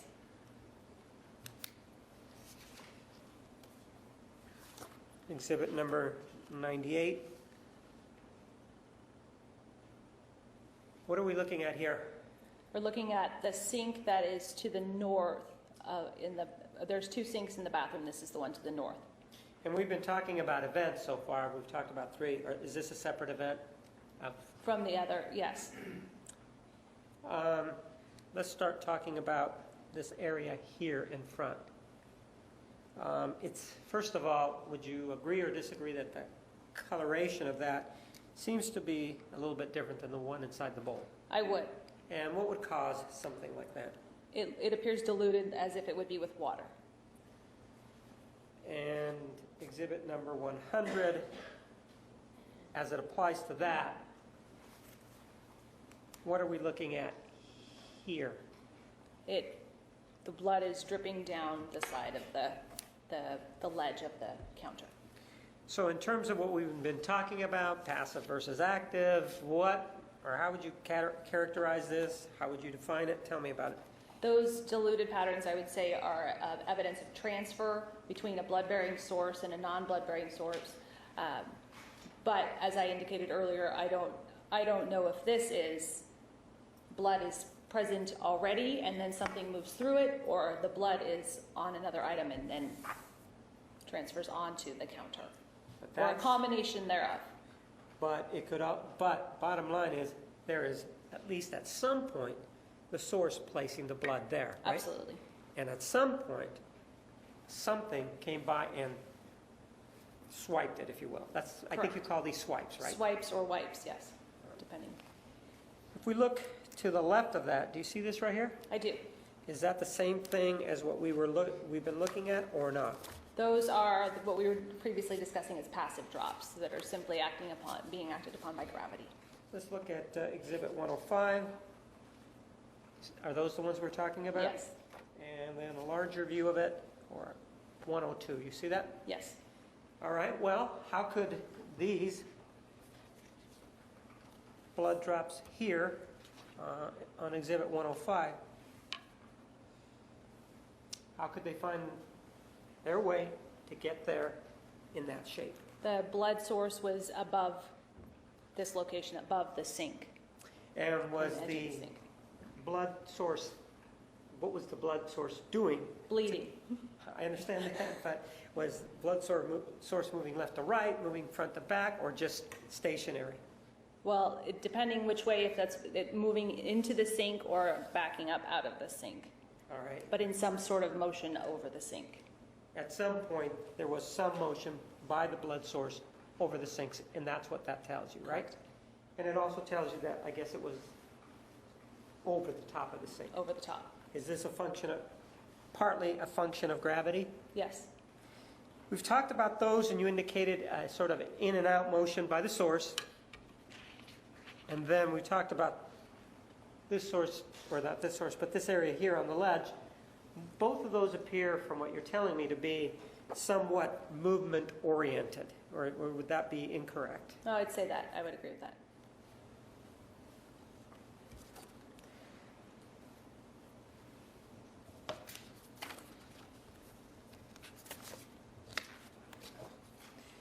How about this area here, inside the bowl? And in terms of placement of the source, 103 shows it, and then also 104. You see that? Mm-hmm. Is that yes? Can't Yes, take- I see that. I'm sorry.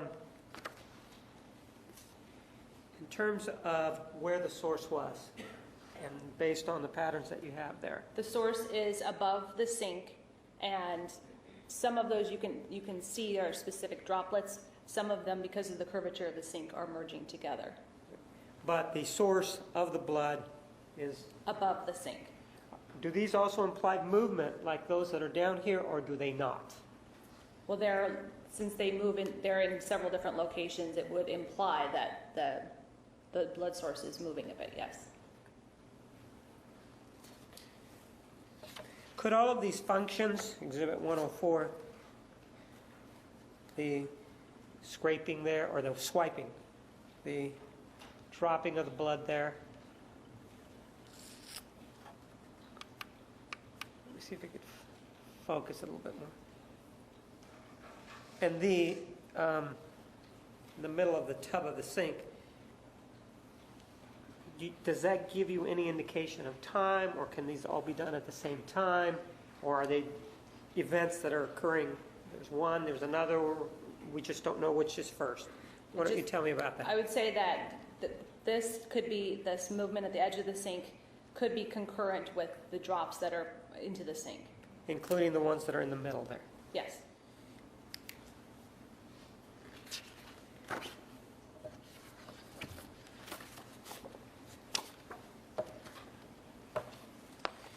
Exhibit number 98. See this area right over here I do. near the mirror? I do. Was there any blood spatter or any blood on the mirror? There was. It's very difficult to see when we get to those shots because of the mirror, but there was. There was some on the mirror. With regard to the blood on the mirror, or the substance on the mirror, what kind of action, or what can you tell me about those patterns? When I was talking earlier about the categories, I discussed the projected blood that is that a force or a pressure acts upon to eject a volume of blood. This would be categorized in that category and could be a number of different mechanisms. Sure, but let's just talk about, is this what Exhibit 100 is? Where was the blood? I understand that perhaps because of the flash we're not really able to see it, but if you could tell us where it would be or show us on the monitor there. If I can get my finger to do the right working here. There were stains, probably.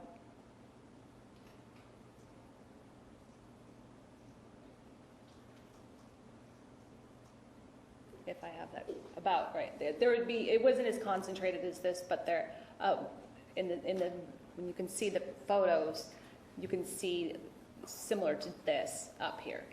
And this right here, this event underneath it right there, is that the same kind of spatter? Yes. Do you know whether or not this spatter here was caused by the same event that caused the spatter? It would be here? consistent with being from the same event, Could it also be a second event? potentially. And Exhibit 103, if you could clear it.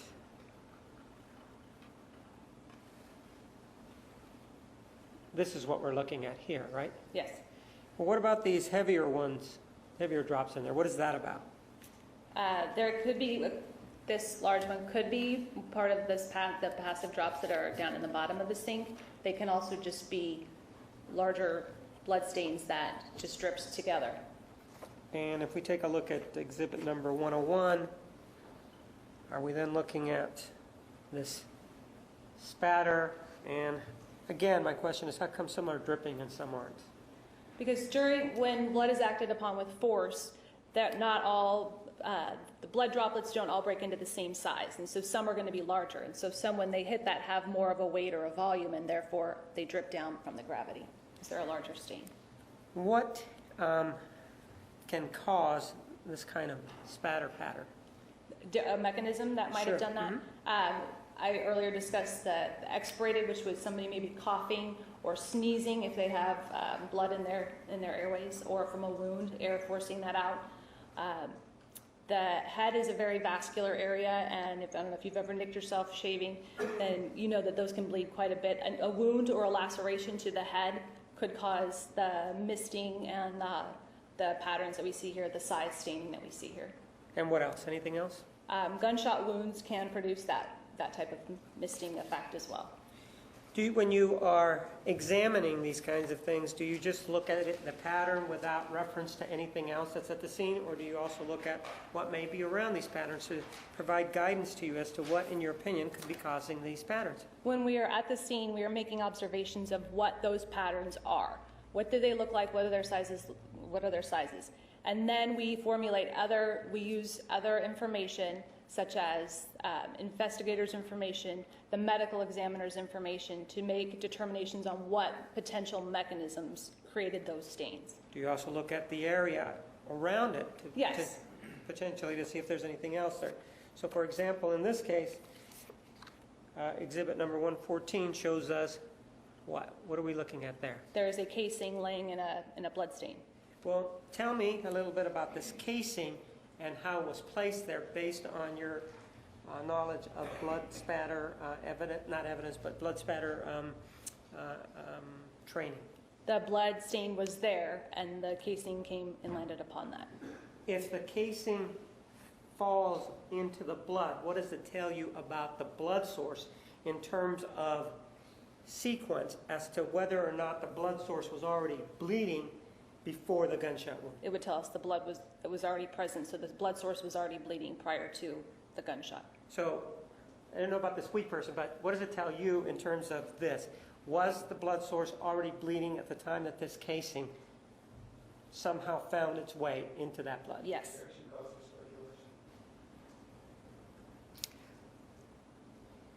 Approach.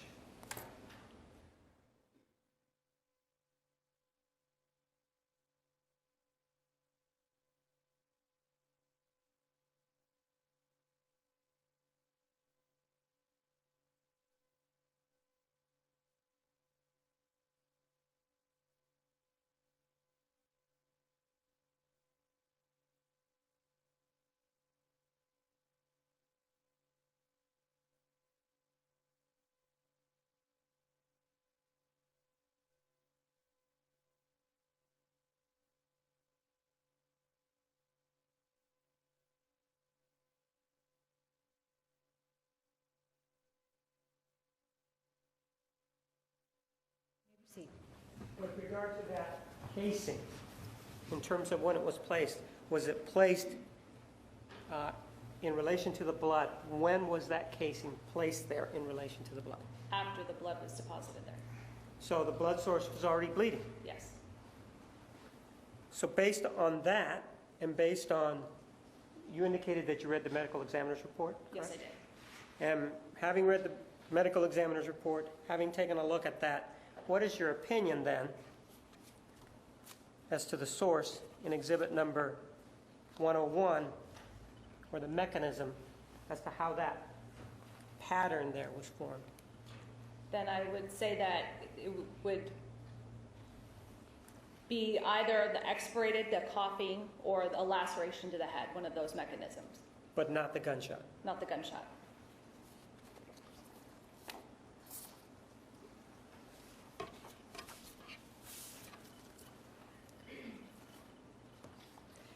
take a look at exhibit number 116. Are you familiar with that area? Yes, this is the linen closet to the north of the sink area. And exhibit 117, what are we looking at there? It's an accumulation of blood at the edge of the linen closet. We keep talking about accumulation of blood. As it applies to this particular accumulation, is that an accumulation that took some time, or is that something that's immediate? I don't know how much blood is there. It looks like a large amount. It would be a product of time, of the blood source being in one position for a little while, but I don't know how long. And how was it formed? Do you know whether or not it's a product of gravity or perhaps the source laying down? I do not know. It could be any of those, It right? could be those. The fact that there is blood, for example, in different areas, does that tell you anything about what the blood source may have been doing? Moving. Do you have any idea, because of the blood being different places, do you have any idea how fast or how slow the blood source may have been moving, or is that not something you just can't talk about? Something I just couldn't say. We then take a look at Exhibit 115 in terms of the item that we just looked at. What are we seeing here? I'm looking for a better Well, then let's take a look at 118. Is this a better one? It is. There's a box within that linen closet that shows, as you can see these demarcations, that water didn't make the Why don't you clear that up a little bit and start all over? I think you ran your finger. too much. The markings, there we go, right in that area, show that bloody water has wicked up into the box. And in this case, how can that be accomplished? How can we get this pattern that's on the box accomplished? How does that happen? There would be water coming into the water. These other stains, this stain here has the diluted appearance on the edge. It's a lighter shade of red. And you can see the diluted shades of, I don't know if I'm marking everywhere, the diluted shades of blood. And that simply travels up the box in a wicking motion, in a wicking action. The fact that it looks like it's all the way around the box, does that speak to the volume of blood that was around this area, or is it you can have just a little bit of blood and then it sort of mushrooms out if you apply water to it? I couldn't quite comment on the volume of blood, other than you can still see the demarcation lines are very red, so it seems like it's not just a drop of blood in water. Okay.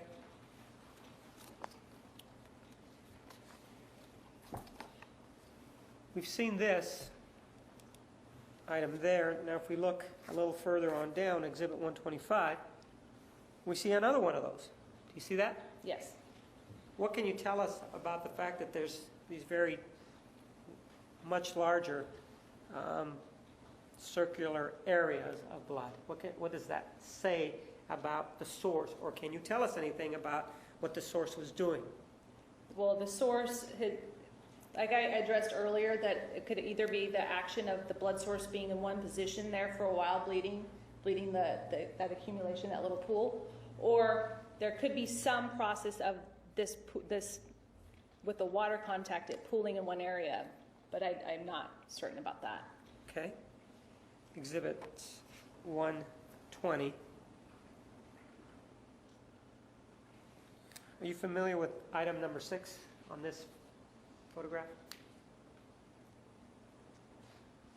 No. Are you familiar with having done screening on a hair follicle? I did screening on a hair. I was not, Why don't you take, certain that it was number 6. do you know whether or not the hair was at the number 6 location or not? I would only be able to know a property ID number referencing my report, but I don't know Why don't that. you go ahead and do that, all right? Sure. Yes.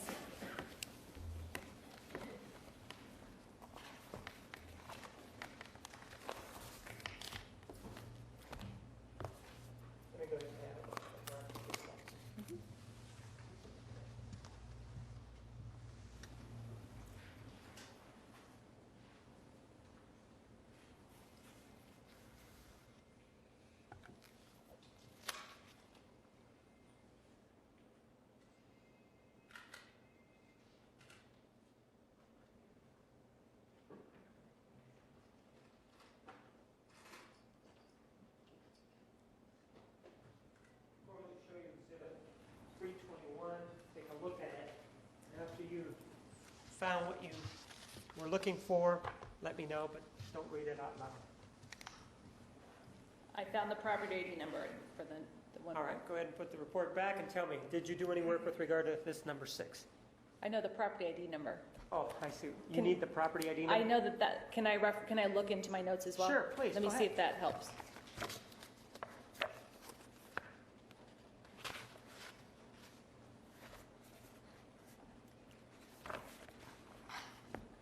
If that was number 6LB, that's what I had it referenced as, 6LB, All right, and what is 6LB?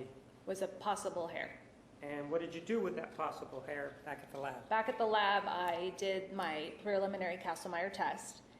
Didn't get indications of blood, but on the end that appeared to possibly have a root ball, or had white material consistent with being a root, I processed that and sent it forward for DNA analysis. Why did you focus on the root as opposed to the hair itself?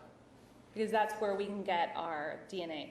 That's where Is that where our the DNA process- resides? Yes, for the way that we process DNA, yes. Let's take a look at exhibit 126.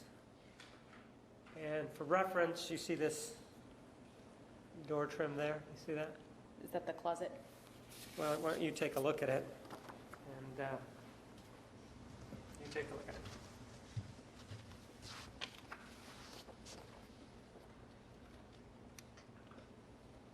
If that is the linen closet, that's what I'm just trying to orient myself. All right. So where would this be then? If this were, If that is the edge of the linen closet, then this is the west wall of the master bathroom hallway. my question is, why is this area here much lighter than the other stains that we've been looking at? Due to the contact with water. That water has spread over this area and has not affected the other areas as much. See this area right here? Yes. What is that? That would be a transfer stain, as we talked about earlier, a blood-bearing source coming into contact with another source, with another surface. And so it's sort of a sliding kind of process there. It is linear, so it could be sliding that way, correct? Then exhibit number 127. Do you see that there? Yes. And what is this? What's going on here? It appears to be the same. It's a transfer, again, a transfer pattern. But why is it up here that it's just linear and down here we have it coming down? Do you see that? There's more volume for one reason, for whatever reason, the contact with the blood source was more, there's more of a volume that caused it to drip down.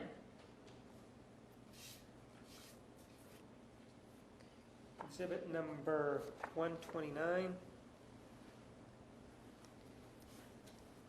See the door up here? Yes, And so which wall is this one right here? that is the west wall. As we look at this, part of the reason I want to talk about this is, what is this over here first? That is the saturation stain on the carpet. So that is carpet then, right? Yes, that's carpet.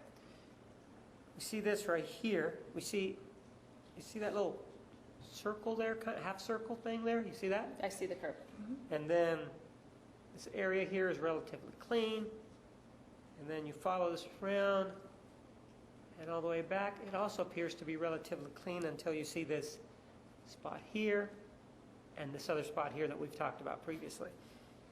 How is it, or what does that tell you in terms of the depositing of blood when you have a situation like this, and then you take a look at the left right there? Well, where we can see that water has come into contact, it could be that water has gone through the entire middle. But if water's gone through the middle, what's going on over here, and it seems to be in a round circle down here? Can you tell me how that happens? Maybe there was something there that prevented it from that area being bloody. Would it also be consistent with, for example, a cleaning utensil of some sort It could be, yes. coming through here and doing this? Sure. In looking at these along the wall here, is it a circumstance that the source is bleeding as it goes along there, or are those, any of those related to strikes, or is it just a situation that the source, as it passes through there, however it passes through there, is just depositing the blood? Is that what's going on? It could be. They're not really in a pattern for me to determine this was where an impact occurred, this is where something else occurred. They're just a bunch of blood stains and some accumulations and the dilute factor. So I couldn't really talk about a specific incident each down that hall. But could you tell me whether or not the source at least was in these areas to Yes. deposit that blood? Yes. And at the same time, was the source at least depositing blood on the left side of it? Yes.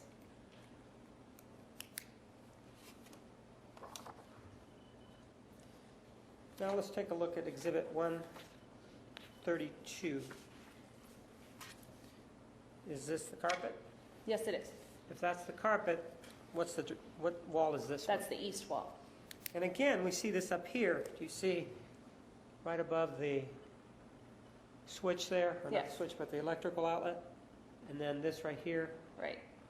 What could create that sort of circular half-moon kind of pattern on the wall? Any sort of it's a transfer type stain, so anything that would be blood bearing coming into contact with it, or the blood being on the wall and something coming into contact with it and moving it along. And then if we take a look at the area to the right of the switch in Exhibit 133, we see that circular pattern also, right? Correct. And why is it coming down right to the right of that switch? What does that It say? might just be a matter of the volume that contacted it right there. This area here of the blood pattern going through there, does that speak to the height of the action of whether the source had blood or whether there was blood there? Is that what it speaks to, the height? The height that the transfer occurred at, yes, would be And then underneath it is what we have here. right. Would it be consistent with the source being this high and then bleeding down? And these be a result of gravity? Those could be from gravity. Because of the water, it makes them very difficult to determine them from a specific event, but they were clearly deposited there. Why does the water make it difficult to do that? Because it washes away the edges of any of the blood stains and makes them not regularly shaped, which is what we look for in identifying patterns. Down here, you see this area here? Yes. Now, that area was cut out and we've taken a look at it. Have you actually taken a look at the rug yourself? The cutout? I did see it when somebody else had it out, yes. And so you did see it. I did see it. And with regard to this particular stain, this is exhibit number 131, what can you tell us about it? That is a large saturation stain, which means that it's a large pool, an accumulation of blood or a blood pool that's gone into an absorbent material, i.e. the carpet. So can you tell us anything about whether or not the source was standing, kneeling, or whether or not the... I couldn't define the position other than it was over that area. What about right here? Do you see this one sort of seems, for lack of a better term, more pristine, whereas this one up here seems to be rubbed? Do you see that? Yes. What could cause that? It could be any sort of contact with that stain. Somebody walking through it could do that? Absolutely. Were you able to determine whether or not there had been any water applied to this area? Not when we saw this side, but when we saw the underside, we did. Okay, I'm asking about what you saw. Okay, so Okay. when you saw, did you see the underside? I did see the underside. Okay. On the underside, how is it that you were able to see whether or not water had been applied? How are you sure that you did see that? Because there was, the same way that looking down the hall, there was the dilute blood stains, you could see the light shade of red covering areas of the tile. It was very much diffused around this, under this carpet, under this stain, kind of the same coloration maybe as the box that was in the linen closet. So a lighter shade of red, implying it had been diluted and it had flowed down in that area. And you were talking about, to take a look at Exhibit 115, you're talking about this box down here at the Yes. bottom. So the water that had been applied, were you able to tell if the water had come through the top or if it had just been in this direction? In other words, was the top wet, or was it just the bottom? Or speak to me about the moisture on that. Well, when we were at the scene, I don't recall it being wet, but looking at it from underneath, it had at least seeped through from the edge of the tile on, but I don't know how it, Okay. the mechanism for carpet. Well, let me show you exhibit number 128. We see that same stain there on Yes. the left side. Then we look over here on the right. Do you see that on the right? Yes. What is going on with that? It appears to be a lot of transfers, and part of that could be from either stains that have been disrupted by walking over them. It could be a product of the diffused, the diluted blood flowing under, and then it being walked on and coming up to the surface. So I it could can't make be, an absolute determination. it could be, I think you used the word, did you use trampling? I said transfer, but the stepping could be, if there had been nice-looking stains there, walking over it could have disrupted that and created this. Does this imply a lot of walking or a little bit of walking? Well, it's not a pristine-looking area, so it would imply a lot of movement of some sort, or Could it also be- contact of some sort. Could it also be that, do you see that it sort of seems to end here? Yes. Did you see any that went this way? This walking motion, or if it was walking this way? I mean, beyond this? Yes, beyond this. I never saw any blood beyond this area in the So bedroom. this is the only area that you saw this staining of blood, right? Correct. Did you see any blood throughout the master bedroom anywhere other than right here in this area? Just right here, and then I think there was maybe one stain or so right outside the closet here. Where? Over here. Show me where. Right here. I just wrote on top of it. Okay, so was it a large stain or a small? No, just a couple drops maybe. A couple drops there? But did you see any near the bed, anywhere No. else? No, I did not. How about near the area where the bathroom goes into the closet? Did you see any blood staining there at all? In the closet? No. On the carpet at all? No. So with regard to this staining here, would it be consistent with, and if you know, you don't know, somebody sort of walking on this, for whatever reason they're walking on this particular area and not going into the bedroom, Yes. but perhaps going the other way? Perhaps, yes.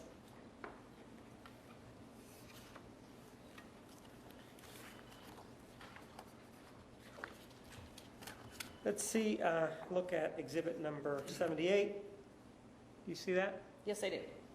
And was there any staining here? Was there any blood staining at all? That's the closet, right? That's the closet. No. And then we have something right here in the corner there. Do you see that? Yes. We then go to exhibit number 121. That's the area, right? Correct. Well, describe for me what's going on. What's the action? Another transfer pattern, the contact between a blood-bearing source and another surface in a And- linear fashion. As they're going by. Yes. Right. Did that extend in this direction in any way at all? No.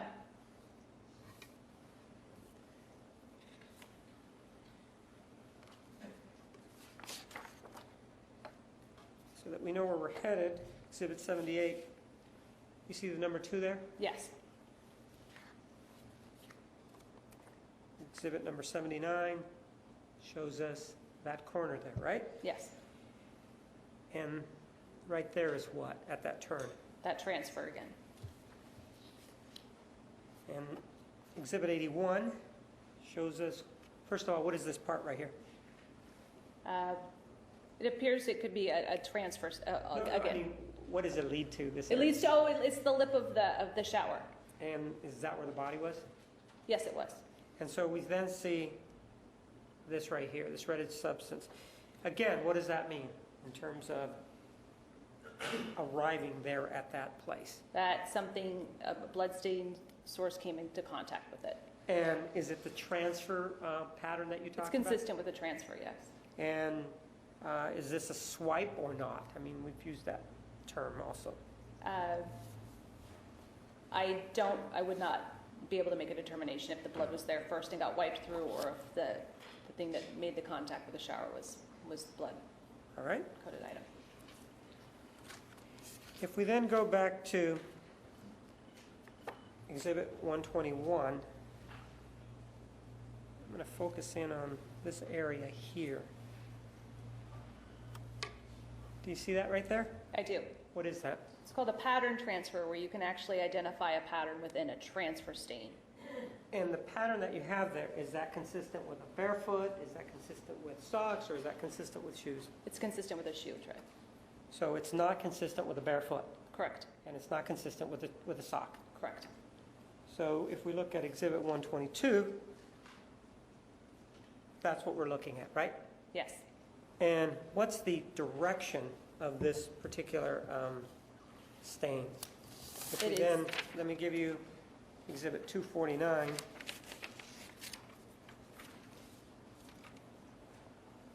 And I'll bring it in closer. It was right in this area, correct?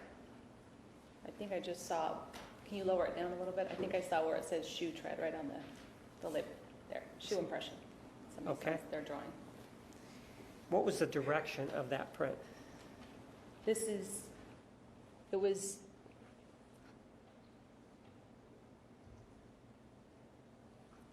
All right. And that's the direction of this footprint that we have here. If you could Yes. clear it out for me. yes, sorry.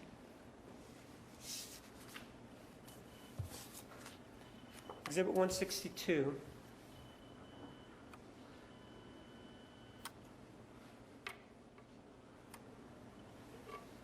See this right here? Yes, I do. Is that a shoe or is that a sock? Appears to be a sock. Would this sock make in Exhibit 122 this pattern? No, it would not. Go back to this photograph, Exhibit number 162. See that down there? What is that? A foot. Is A that barefoot. foot? Does that foot have a sock on there? Doesn't appear to. Does it have a shoe on there? No, it does not. Could that foot have made that pattern that we see there? No, it could not. What does it mean when this pattern is in what, blood, right? Correct. What does it mean in terms of the individual who wore this shoe, in terms of the sequencing and how this blood could have arrived there? That they were walking through the bathroom after blood was shed. And after they were wearing shoes? And after they were, yes, correct. I don't have any other questions. Cross-examination.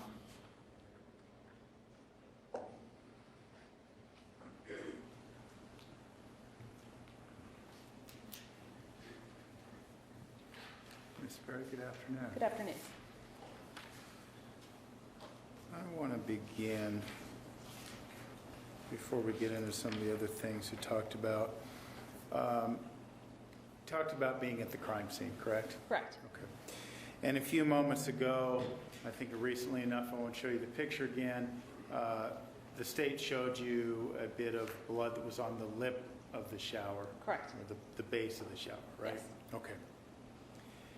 In the shower stall, the walls, everything that encased it, was there any blood found there? On the floor only. Okay, on the floor only, not on the walls? No. Okay. And no traces of blood on any of the walls, correct? No. Testing, okay. Now, I just want to go back to Exhibit 249. I believe this will demonstrate things a little better than the photos. A few moments ago, Mr. Martinez showed you the pool of blood that is denoted that was in the carpet that's denoted by this area. Do you recall seeing that? I did. Okay. And he asked you some questions about if there was any blood any farther inside the room than that point where the blood ended in the pool. Correct. Okay. And you mentioned a few drops that were over towards the closet, correct? Correct. Okay. But you said there was no blood in the closet. No blood in the closet. And it seemed to me what the implication here was in terms of what you were saying is that someone could not have walked through the blood-covered carpet into the closet without bringing some trace of blood with them. Is that accurate? It seems like a logical explanation, Okay. yes. So, and ultimately what we're really saying, whether it's into the closet or not, no one would have walked through that pool of blood once it was deposited. Is that accurate? Nobody would have walked through, Walked through it because we would have seen signs of transfer, at least towards the room, I should say. but towards the bedroom, I didn't see anything beyond that one little area. Whether somebody would walk through, I don't know. Right, and if I was unclear, Okay, I sorry. apologize. But no, you wouldn't see, there's no evidence of somebody having walked through after that blood was deposited there. Correct. Is that correct? That's all I have, thank you. Any redirect? With regard to somebody either walking through that area into the bedroom, where have we looked at that has all of the blood in it? It's all the blood is in the blood is in the master bathroom and that area of the carpet. And in the master bathroom, is there something called water? Yes, Was water used in this case as part of an attempt by whoever it was to sort of change the patterns there? Objections, to be honest, so cross. Overruled. can you, no, after that pause, can you restate the question? Sorry. Could you read it back to her?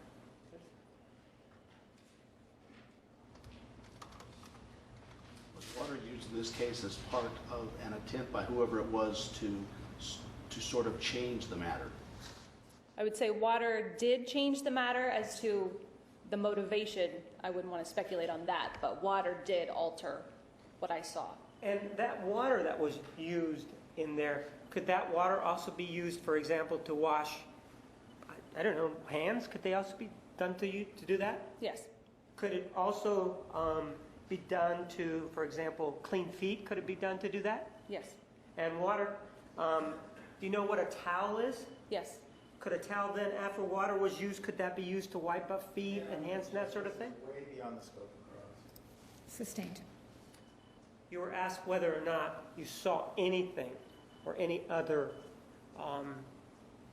blood, if you will, Exhibit 249, in this area here, right? correct. With regard to the properties of blood, is it difficult for water to clean them off the body, for example, the hands? To wash blood off the hands? Right. No. I don't have any other questions. Looks like we have a few questions from the jury. Are there any other questions? Counsel, please approach.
All right, the jurors have some questions for you. Is it possible for the shower to have been completely cleaned of blood on the walls and door with water?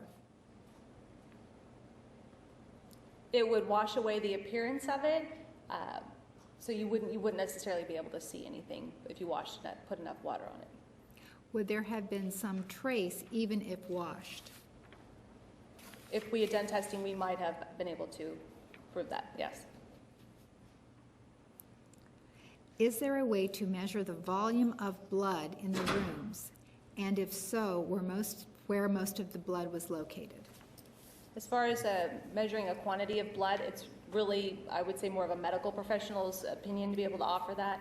I could just say that it was an accumulation and there seemed to be quite a substantial amount of it, but I couldn't offer an opinion of how many milliliters it was. Any other questions from the jury? Follow-up from the state? None, thank you. Mr. Nurmi? Did I hear you correctly? You didn't test anything else in the shower? In the shower, I did not do any testing in the shower. And by we, you mean Mesa Police Department? Well, I personally didn't conduct any testing. I don't know about other units. Okay, thank you. You may step down. The state may call its next witness. Calls Detective Flores.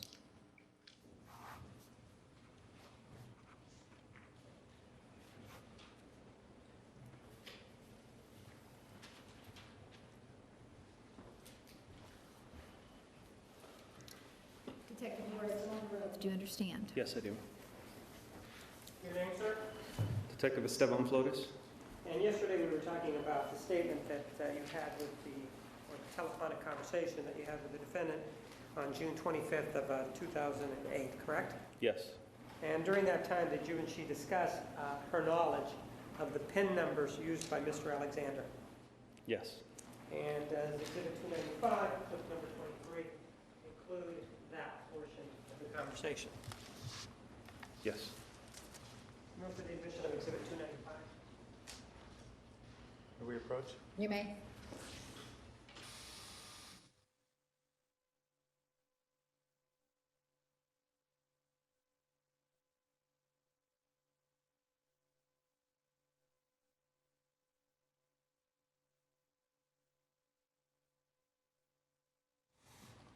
$295 is admitted.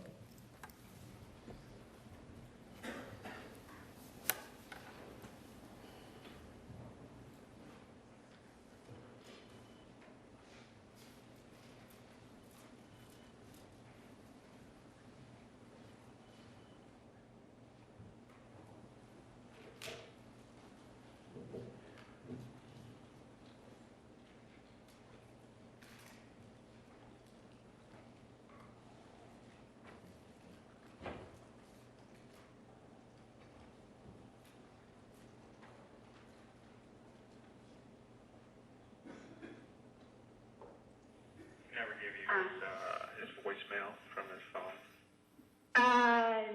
No. Did you ever obtain it at any time? Or? I didn't have it, but he had one PIN number that he always used, and that was 1220. I don't know if that was his voicemail PIN number too. Oh, and he had a garage PIN that I have too, which is different. His 1220 was his PIN for his ATM, because there were many times when he used his card to go get money. Do you think he had his phone as well? It's possible. I don't know what kind of. I mean, mine's not password protected. Oh, mine is password protected. Mine before it wasn't. So the one for his ATM was Joseph Smith's birthday, so that's how I always remember that. And then he gave me the garage PIN number, which was 0187, and I think that was Chris Hughes' birthday. Oh.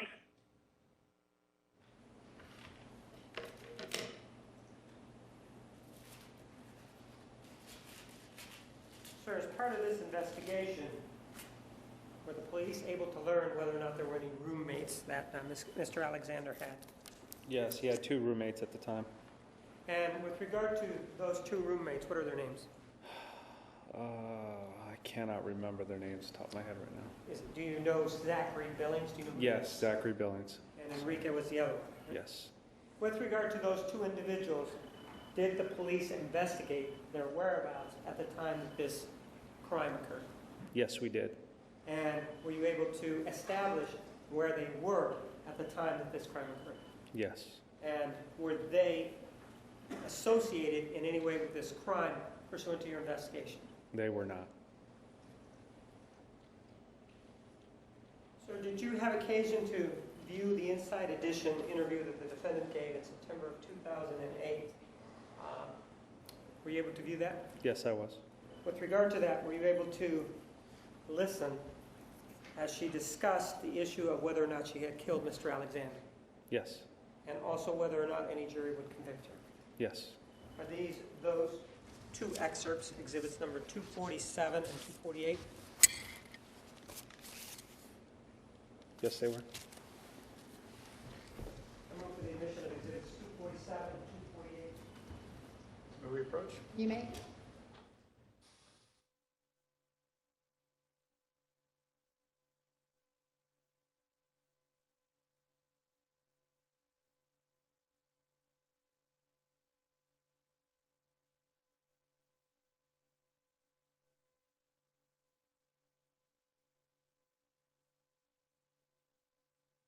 Exhibits 247 and 248 are admitted.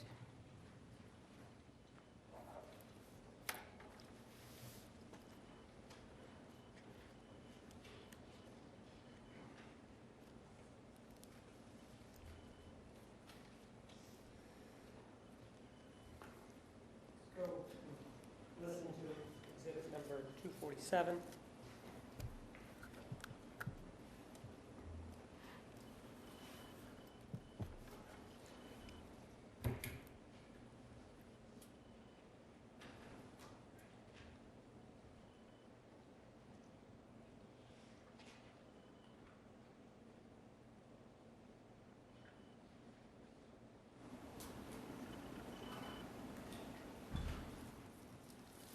This is exhibit 247.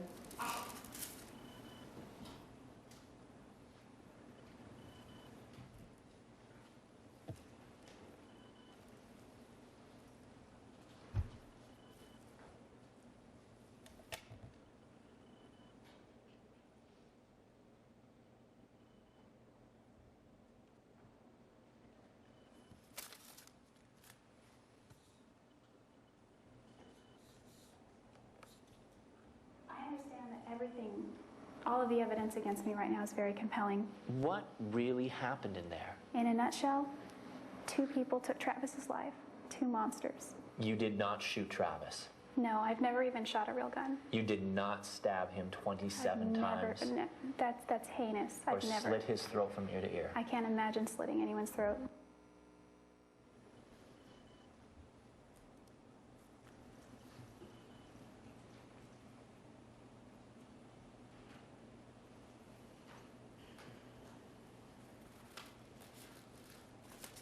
So let's take a look at exhibit number 248.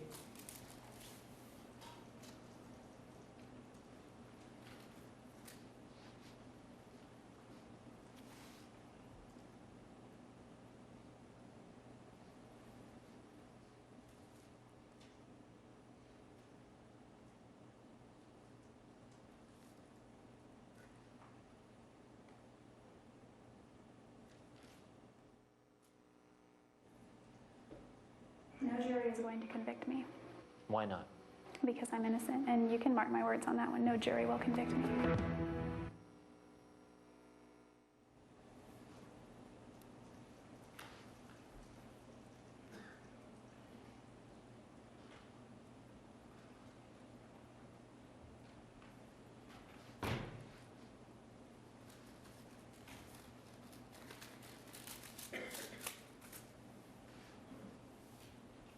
I don't have any other questions at this time. Cross-examination.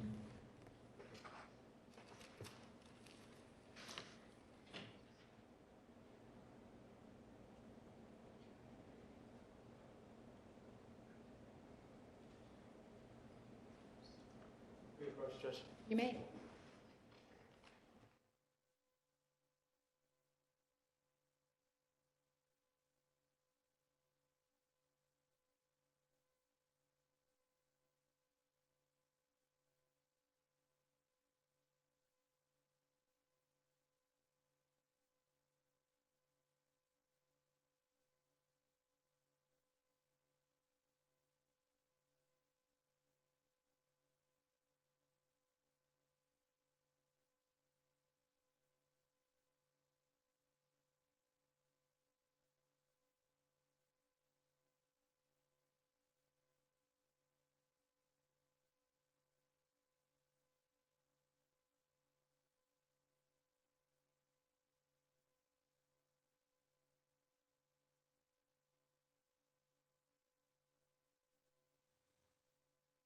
May proceed. Hello again, Detective. Hello.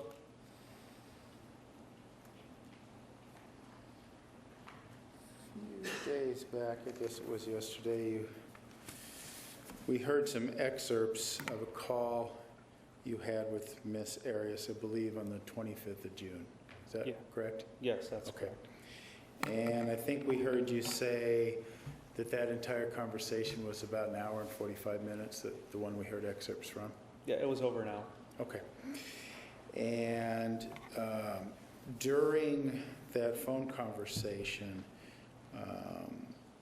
you talked to her about how prior to her move, remember there was discussion about her move in April of 2008? Yes. Correct? Okay. And during that discussion, you talked about how she talked about how she lived with Mr. Alexander for 4 or 5 days. Do you recall that? Yes. Okay. Was that anything you discussed with Mr. Alexander's roommates? Do you have any knowledge if they knew about that or not? No, I did not ask them about that. Okay.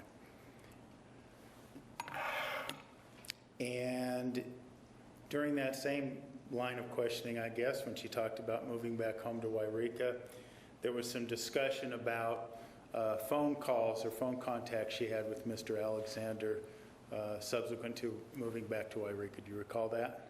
Yes, I do. Okay. And do the phone records bear that out? The phone records you obtained bear that out, that the two were conversing after she returned in April? I would have to look at the phone records to be absolutely positive. Okay. I know they had constant contact back and forth with each other. Okay. And there wasn't a point in time where that ceased for a long period of time, it would seem, right? No. Okay. So I guess we could assume then that that probably took place in April, May of 2008, right? That phone contact? Could have. Okay. Now, there was also another case mentioned around the same time period. Miss Arias mentioned that she trashed his car. Yes. Do you recall that? And I just wanted to put it in context because of the excerpts. We were talking about an incident where a U-Haul dolly was involved and the engine exploded. That's what we're talking about, isn't it? Yes, it was an accident. Okay. Just a minute, Your Honor.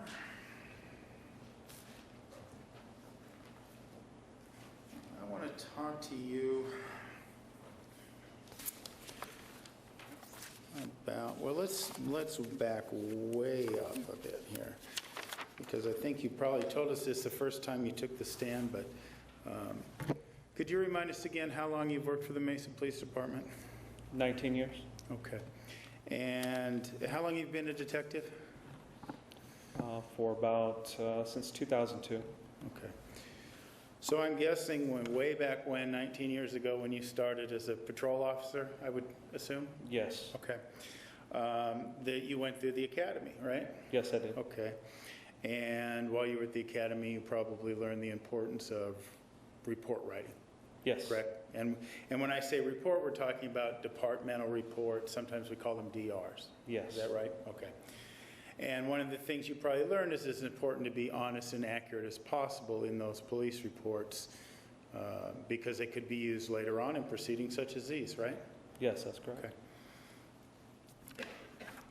And I suspect, and detective's a promotion, correct? Not really in my department. It's more just like a lateral move. Okay. It's a specialty. is what we Okay, it's consider a it. special unit.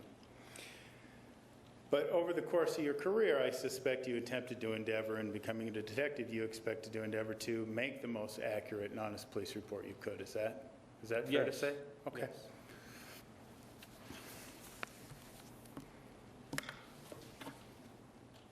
Have you reviewed your police report recently, Detective? Within the last few weeks, yes. I Okay. have. Well, let me maybe get a copy of it for you.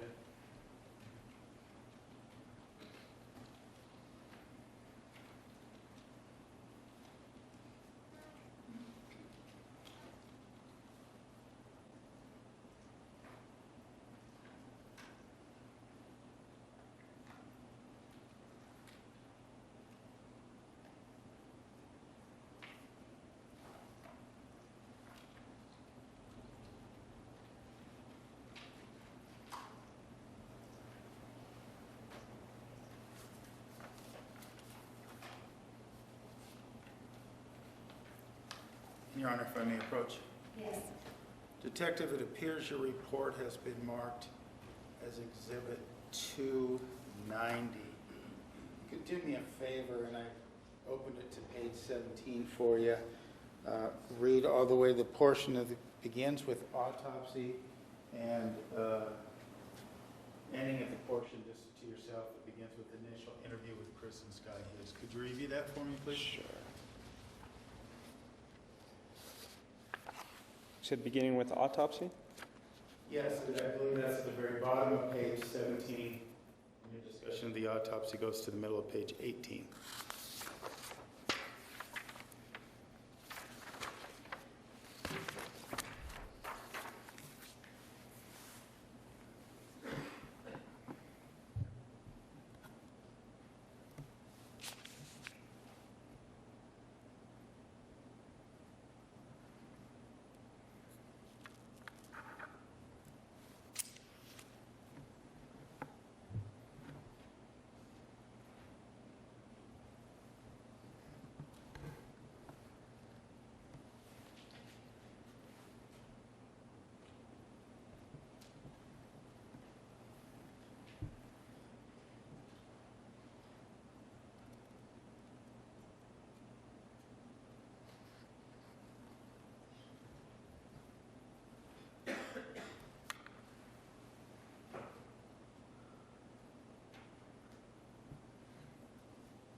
Okay.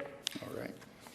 And based on what we read there, it appears that you attended the autopsy of Mr. Alexander on 6/12 of 2008. Is that correct? Yes, that's correct. Okay. And just so we're clear as well, I see on your report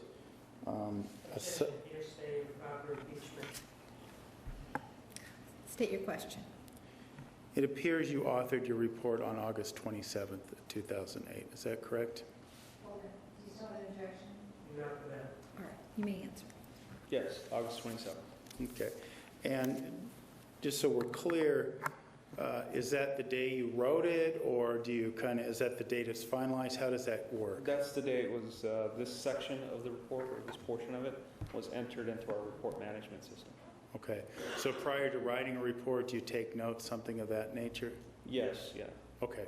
And then you get together at a certain point in time and put it together? Yes. And the final draft, so to speak, is what we're talking about of 8/27/2008? Yes, and it gives it that timestamp of when it was finally entered. All right. And in that report, you communicate, or it seems like you learned the fact that Objection, hearsay, is a quote from the report, improper impeachment. Restate your question. all right, and finished it, but it appears that you came away from that autopsy with the knowledge, or with the belief, that Mr. Alexander had been shot first. Is that correct? Yes. Okay. And you base that on your conversation with Dr. Horn, excuse me. With my observations through the observation window, and also with a small conversation with the doctor. Okay.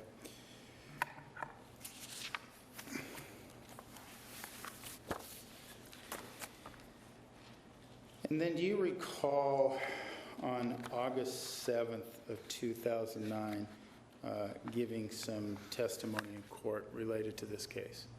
Yes, it's almost a year later. Yes. In a moment, Your Honor.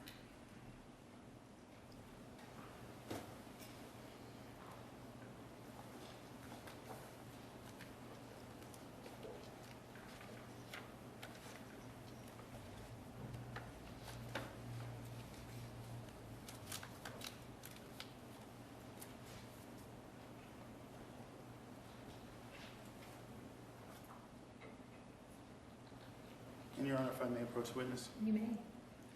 Detective, this has been marked as Exhibit 260. I'm going to place it before you for now. I know you probably don't remember what you said exactly, As you pointed out, it was almost a year later to the police report that you wrote. But you were under oath when you gave this testimony, right? Yes. Okay. If you could be so kind, let's see here, as to turn to page 18 of that document.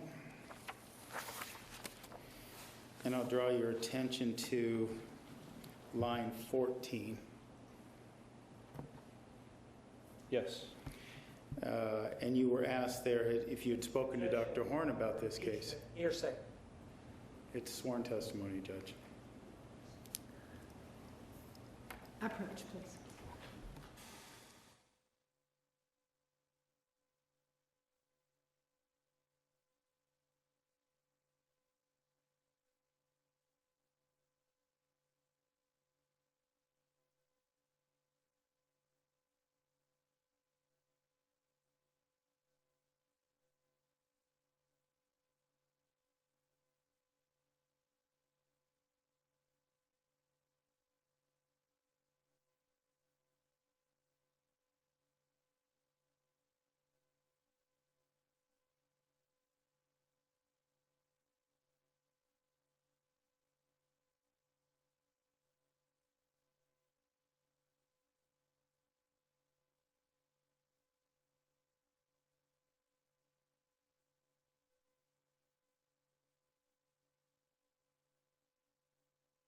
Continue.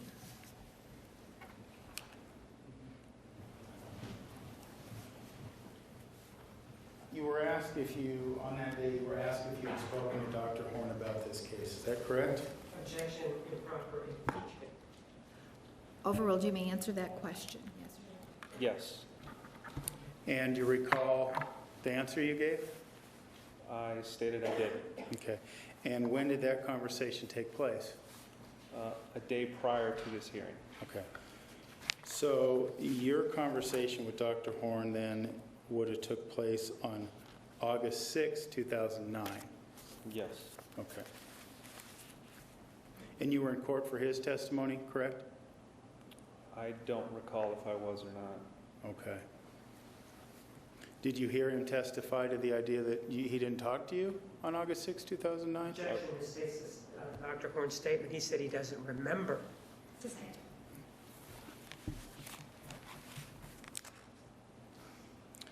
All right, so your testimony was that you spoke to Dr. Horn one day before you gave this testimony. Are you talking about this testimony here? Yes. Not testimony today, but testimony here. Yes, sir. Yes. Okay.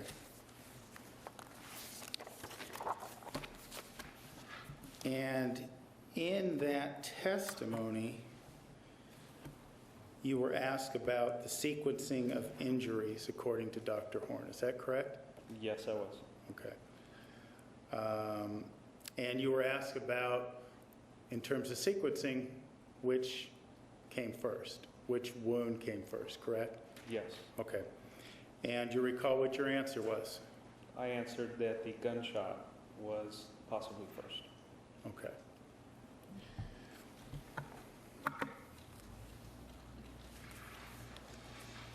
And what did you base your answer on?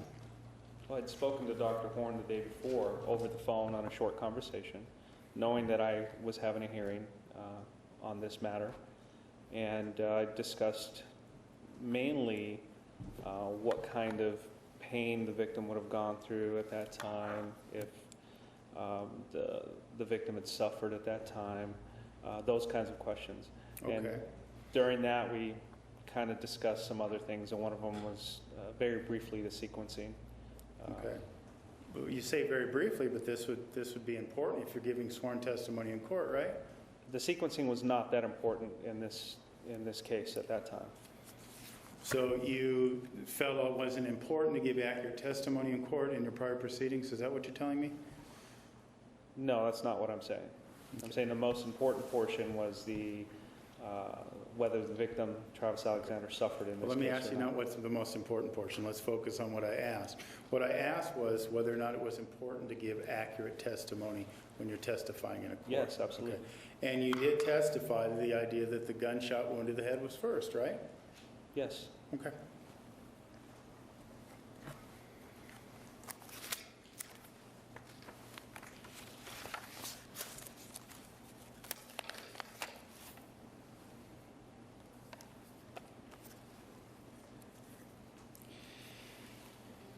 And you went on, you were asked also in that hearing, and you also talked about unconsciousness and that sort of thing.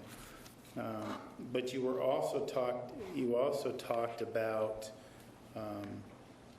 whether or not after incurring the shot to the head, Mr. Alexander could be conscious. Do you recall being asked that? Yes. Okay.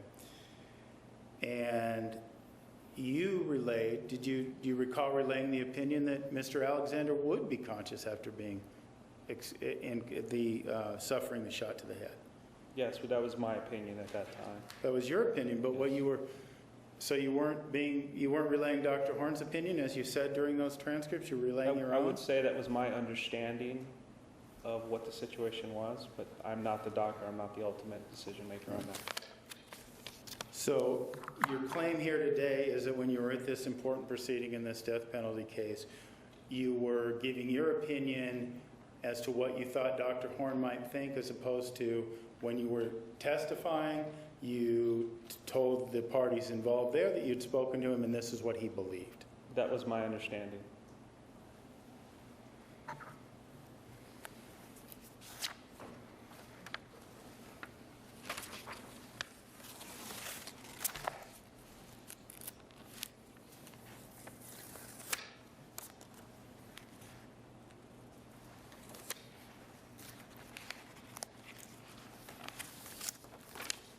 You also gave opinions about that supported this theory that Mr. Alexander had been shot first, correct? Yes, I do recall that. Okay. I mean, specifically, you talked about that he aspirated blood over the sink, correct? Yes, I do remember that. And what does that mean? Aspirated blood means blood being aspirated through the mouth and through the nose and onto an object such as the sink or the mirror in this case. Okay. So now you said, it was your misunderstanding of Dr. Horn's testimony and that sort of thing. And you said you weren't sure if you were here in court, but in these court proceedings, is this the first you heard of a different story being told about when the wounds occurred? No. You've heard about it before? Yes, during Dr. Horn's testimony. Okay. I thought you were talking about another testimony Dr. Horn gave, but I was here during his testimony the other day. Okay. So during this trial, Dr. Horn's testimony, you were here, right? Yes, I was. Okay. I want to be accurate this time.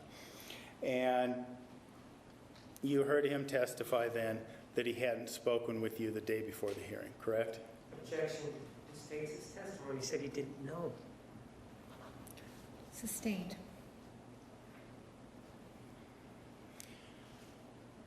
You heard him also testify that says some of the things that we just talked about not losing consciousness, how that was something that he would never have said.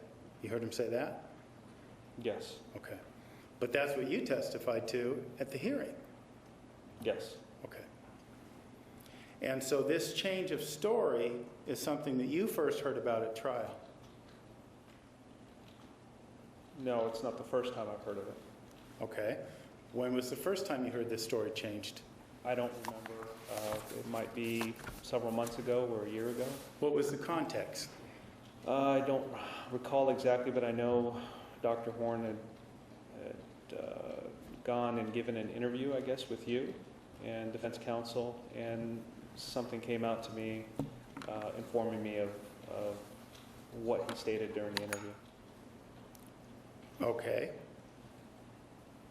Did you make any attempts to correct the mistaken testimony you gave in 2009? No, because I told the truth and spoke to what I believed at that time. I'm not about to change my testimony. But it was inaccurate. It was not inaccurate, it was mistaken. Mistaken, And I see. that's my mistake if I mistook his words or misunderstood him, but I am not a doctor, and I'm not about to give testimony on experience of a doctor. I'm not saying you're a doctor, detective. I'm not saying that at all. But I'm saying, and we just talked about it, about the importance of giving accurate testimony. And in this hearing, you were asked specifically, if you talked to Dr. Horn, you said yes. You were asked if Dr. Horn had an opinion of the sequencing of the injuries, right? Yes. Objection, ask the answer. Overruled. They didn't ask you, what do you think, Detective Flores? What's your medical opinion? They didn't ask you that, did they? No. They asked you, what was Dr. Horn's opinion? And that's a pretty simple question, straightforward, right? Yes. Okay. And so what you're telling us today is that you substituted your judgment for his? Is that what I'm hearing you say?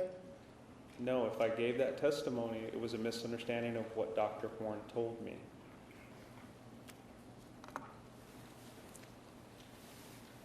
Okay.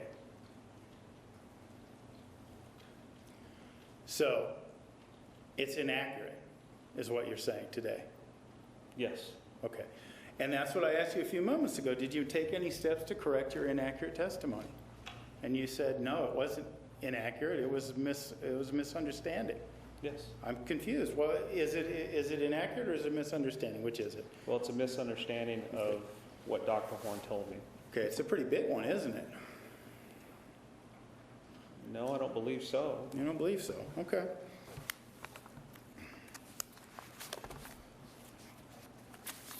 Judge, if we could take a break at this point in time. Yes, ladies and gentlemen, we're going to take the afternoon recess at this time. Please be back in the designated area at 10 minutes after 3. Please remember the admonition. You are excused.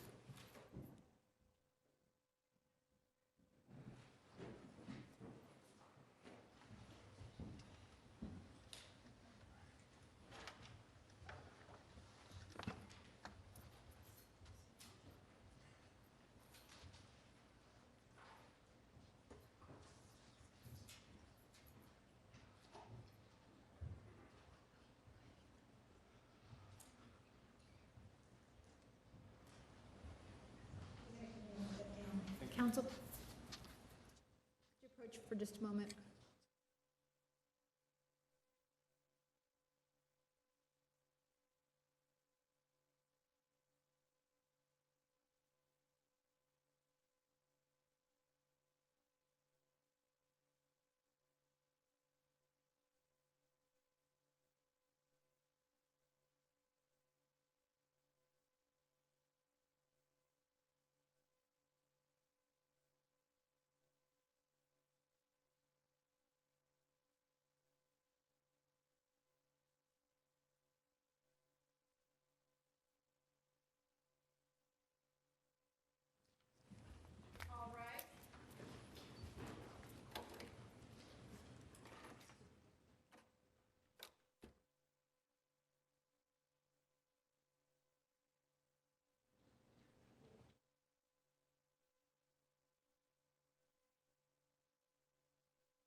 Record will show the presence of the jury, the defendant, and all counsel. Mr. Nurmi, you may continue with cross-examination.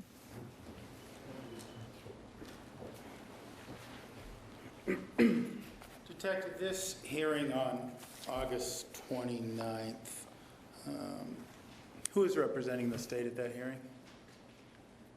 29th or August 7th? Is that the one you're talking about? August 7th, I'm sorry if I said another date, I apologize. August 7th, 2009, who is representing the state? I believe it was Mr. Goes to motive and bias. Overruled. You may answer. You may. Approach.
Who is the prosecutor? Who represented the state at that hearing? It was Mr. Martinez. Okay.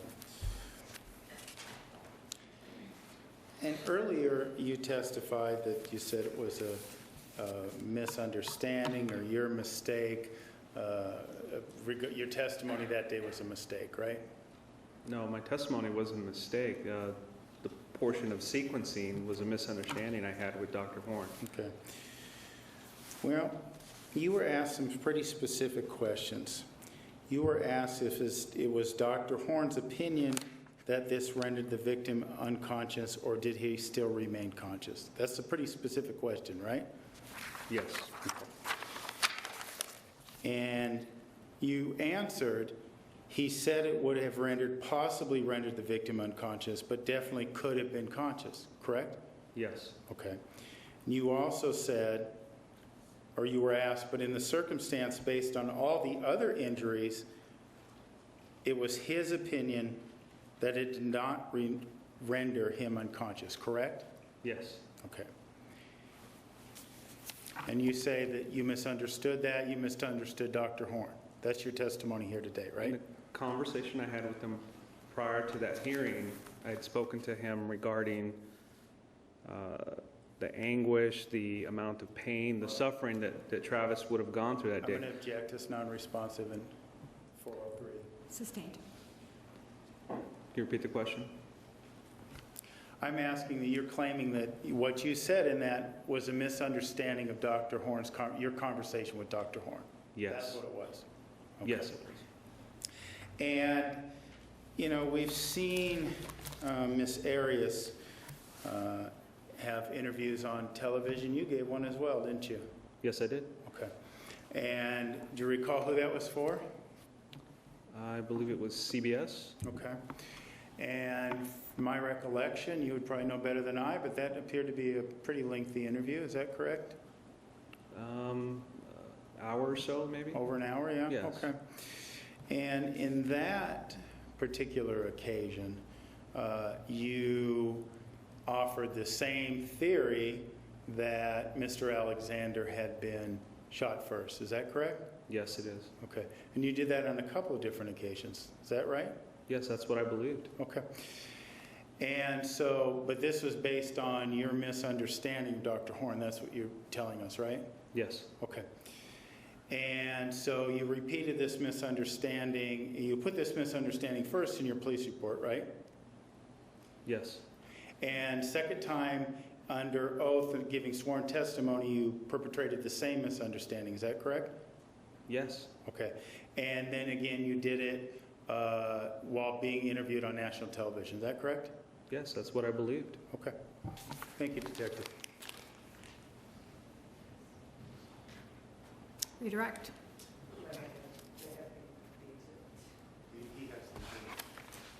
Sir, with regard to the police report that was shown to you in terms of the sequencing of the shots, take a look at it again and see whether or not anywhere in Exhibit 290,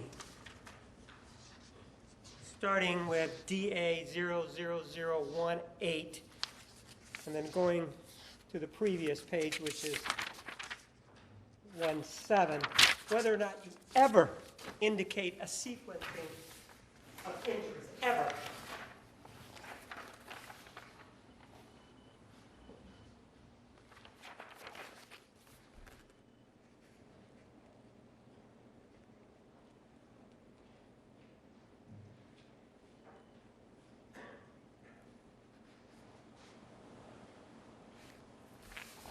No. It doesn't indicate that, does it? No, it does not. In fact, with regard to that, do you talk about the wounds that the victim received, yes or no? Yes, I do. Do you talk about the lacerations and the puncture wounds and the length that they might be? Yes. Do you talk about whether or not there was stippling to those wounds? Yes. Do you talk about a report as to which injuries may have been fatal or not? Yes. Do you also talk about the knife wounds in the back and how far they went in? Yes, I did. Do you talk about whether or not those were fatal? Yes. Do you talk about whether or not the victim had any defensive wounds to him? Yes. Do you talk about whether or not he attempted to protect himself during the attack? I did. Do you talk about whether the fatal wounds consisted of stab wounds to the center of the chest? Did you talk about that? Yes. Did you talk about what damage that wound caused? Yes, I did. And did you talk about whether or not the wound to the throat was fatal? Yes. And then you also talked about the manner of death, whatever that may have been, right? Correct. Anywhere there, do you talk about any sequencing at all? There's no sequencing in there at all. And this was written when? Why don't you tell me again when this was written? It was written in August of that year? 2008? Yes. Why don't you just take a look at it and see what date it was actually written? It was written and submitted on August 27th of 2008 at 4:29 p.m. And nowhere do you indicate any sequencing, do you? No. Do you ever indicate anywhere here that Dr. Horn said or gave you a sequencing of events? No. Or injuries, I'm sorry. Do you? No. With regard to Exhibit 260, that was a hearing in which you testified at, correct? Yes, it was. It was under oath, wasn't it? Yes. Prior to that hearing, did you speak to Dr. Horn? Yes, a day prior. With regard to speaking to Dr. Horn, did you speak to him about any potential suffering by the victim? That was the main focus. Objection, Your Honor, 403 is not an issue here. Overruled to that question. With regard to that particular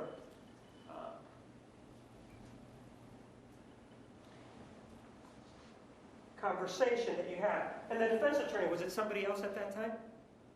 Yes. And there was more, Yes, it was. and there was more than one, wasn't there? Yes. And with regard to that, you were asked about Dr. Horn. He did, the question was, he did indicate that he was not certain as to which came first, correct? Correct. And you were asked as to which injuries the belief was came first. Do you remember being asked that? Yes. And do you remember then that the defense attorneys objected because you didn't know what you were talking about? Do you remember that? Objection, relevance. Overruled. Do you remember them objecting to foundation because you didn't know what you were talking about? Yes, I do remember that. Are you a medical doctor? No, I'm not. But you were allowed to testify anyway, right? Yes. Because of the type of hearing that it was, wasn't it? Yes. And was it your understanding, just your understanding, that whether or not hearsay was allowed at that hearing? Objection calls for legal conclusion. The question was his understanding. His understanding. Overruled. Yes. And could you tell us what you thought Dr. Horn had said? I thought Dr. Horn. Yeah, but you could tell us what you thought Dr. Horn said, right? Yes. And you told us what you thought he said, right? I did. Were you correct? No, I was not. And with regard to the opinion that you gave, prior to giving that opinion, you know who Lisa Perry is, don't you? Yes. Who is she? She works for the Mesa Police Department lab. And Lisa Perry, did you talk to her before rendering that opinion back in August of, what was it, 2009? Yes. Did you talk to her? I talked to her on many occasions, yes. But did you talk to her in anticipation of that hearing? Yes. And did she give you any opinions that you incorporated? Yes or no? Yes, a few. And still you went ahead with what you thought was your opinion, right? Yes. And your opinion was based on conversations with Dr. Horn. Those conversations with Dr. Horn, were they recorded? No, they were not. And were they in person or telephonic? Telephonic.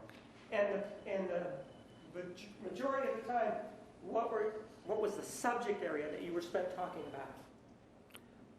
The suffering of the victim. Did he ever write anything to you, giving you the sequence of events? No, he never did. Did you ever see anything written by him indicating anything of the sequencing of events? No.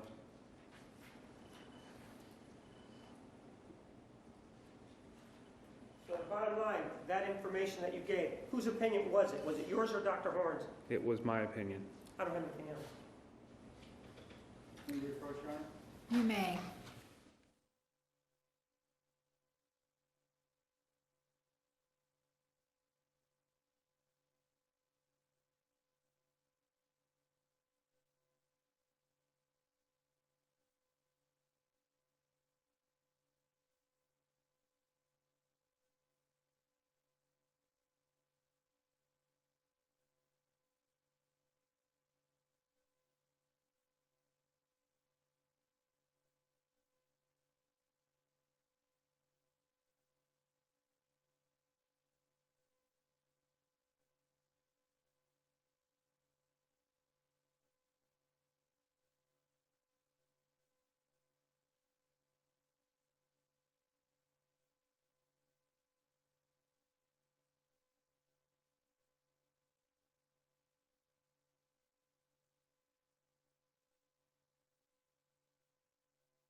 Are there any questions from the jury for this witness? You may step down. The state may call its next witness. The state calls Jody Legg.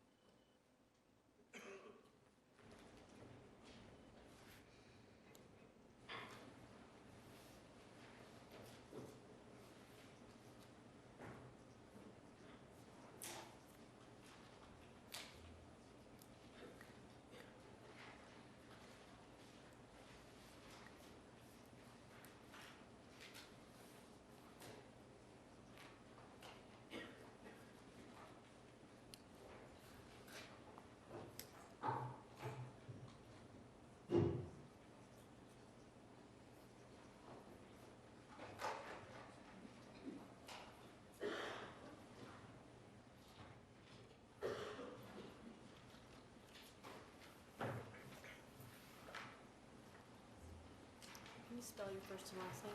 Jody, Jodi Legg, Legg. Raise your right hand. You do solemnly swear the testimony you're about to give will be the truth, the whole truth, and nothing but the truth, so help you God? I do. Thank you. Please walk around and have a seat.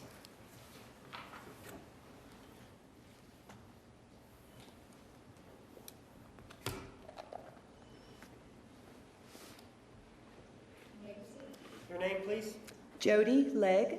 and who do you work for? I work for the City of Mesa Crime Lab. What do you do there at the crime lab? I'm a forensic scientist 3. I work in the biology department. And what do you do there in the biology department? I specifically analyze evidence for the presence of DNA. Hopes to get a DNA profile. One of the things that we've learned earlier today is that there's a screener that's involved. You know what a screener is, correct? Yes. What is a screener? Well, are you the same thing as a screener? When we say screener, another term for that is serologist. Right. And the screener or the serologist is the person that actually looks at the evidence up front and decides what areas to swab or to cut in order to send through to DNA. And so prior to moving on to DNA, you would be trained, all people would be trained as a serologist. And so yes, I am a screener and a DNA analyst. How does your job differ from that of a screener? My job as a DNA analyst, I accept the evidence from the screener and then perform DNA analysis on that particular item. I don't necessarily look at each item and decide what area to cut or swab. What is your educational background, for example, your college background, and then we'll talk a little bit about your training. I have a Bachelor of Science degree from SLU in Louisiana. I have numerous classes in chemistry and biology, postgraduate level, and in-house training and external training. How long have you been in the position that you're in where you actually conduct DNA testing? I have been with the City of Mesa since 2004. Prior to that, I have 15 years of experience as a research chemist, not in a forensics field. And with regard to DNA, I think we sort of know what that is, but what is DNA? First of all, what does it stand for? DNA stands for deoxyribonucleic acid. It's actually the genetic information that is held inside our cells, in the nuclei of the cells. It comes from our mother and father. It's inherited. And, well, my question is this. Everyone has this DNA, correct? Everyone has DNA. And just by way of illustration only, doesn't everybody have, for example, one head, 2 arms, 2 legs, that sort of thing, 2 eyes and a nose and a mouth, right? Correct. For the most part, all of us are very much alike. There's only a very small portion of our DNA that is completely unique to us. So I guess what I'm asking is, the type of work that you do, what is it that you do that allows you to, for example, differentiate the biological substance from that of somebody else if most of the DNA is the same? The specific locations that we look at in forensic DNA analysis are locations that would be specific to an individual. So those are the ones that, if you look at, they're the ones that differentiate that individuals amongst ourselves? Is that how it works? Those are the very low percentage of locations that are differentiated. And if you want to, once you do this process, what does the result look like? Is it a graph that goes up and down? Is it numbers? Is it in writing? Exactly what is it that is the end result of the examination? You will have a graphic representation and numbers, so you'll have peaks with numbers underneath. With regard to the peaks and the numbers underneath, are you the one that actually interprets the peaks, or is that just automatically done by a machine? The instrumentation will provide the graphs for you, then the analyst looks at it and compares it to known graphs and numbers to decide if there's a match or not. And what area we're looking at chromosomes, right? Correct. Certain areas. How many areas of the chromosome do we look at? 16 different locations. Right. Do you also look at the sex marker, as they call it? Yes, it's called amylogenin. Is that included in the 16, or is that 16 plus 1? It's included in. So you look at the sex marker, and then you look at 16 locations, is that right? The sex marker plus 15 others. Right. I see. And if you look at location 1, whatever that may be, and you get the results, are the results numerical? Can they be numerical? They can be numerical. So when there's do you know what a profile is?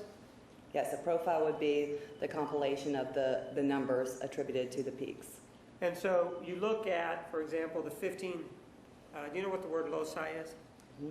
What is that? Locations on the chromosome. And so you look at these locations, and then you get one number, or what is it that you get? You can get 1 or 2 numbers if it's a single individual. Each of us, like I said, we get the DNA from our parents, 1 from our mother and 1 from our father. So if your mother and father have the same, you may have 1 peak, but otherwise you can have 2 peaks. So a single profile, you'll have no more than 2. A mixture of more than you would have 3 or more. Let's say that the contribution from the mother is a 12. Let's just pick that number. Okay. And the contribution from the father is a 12.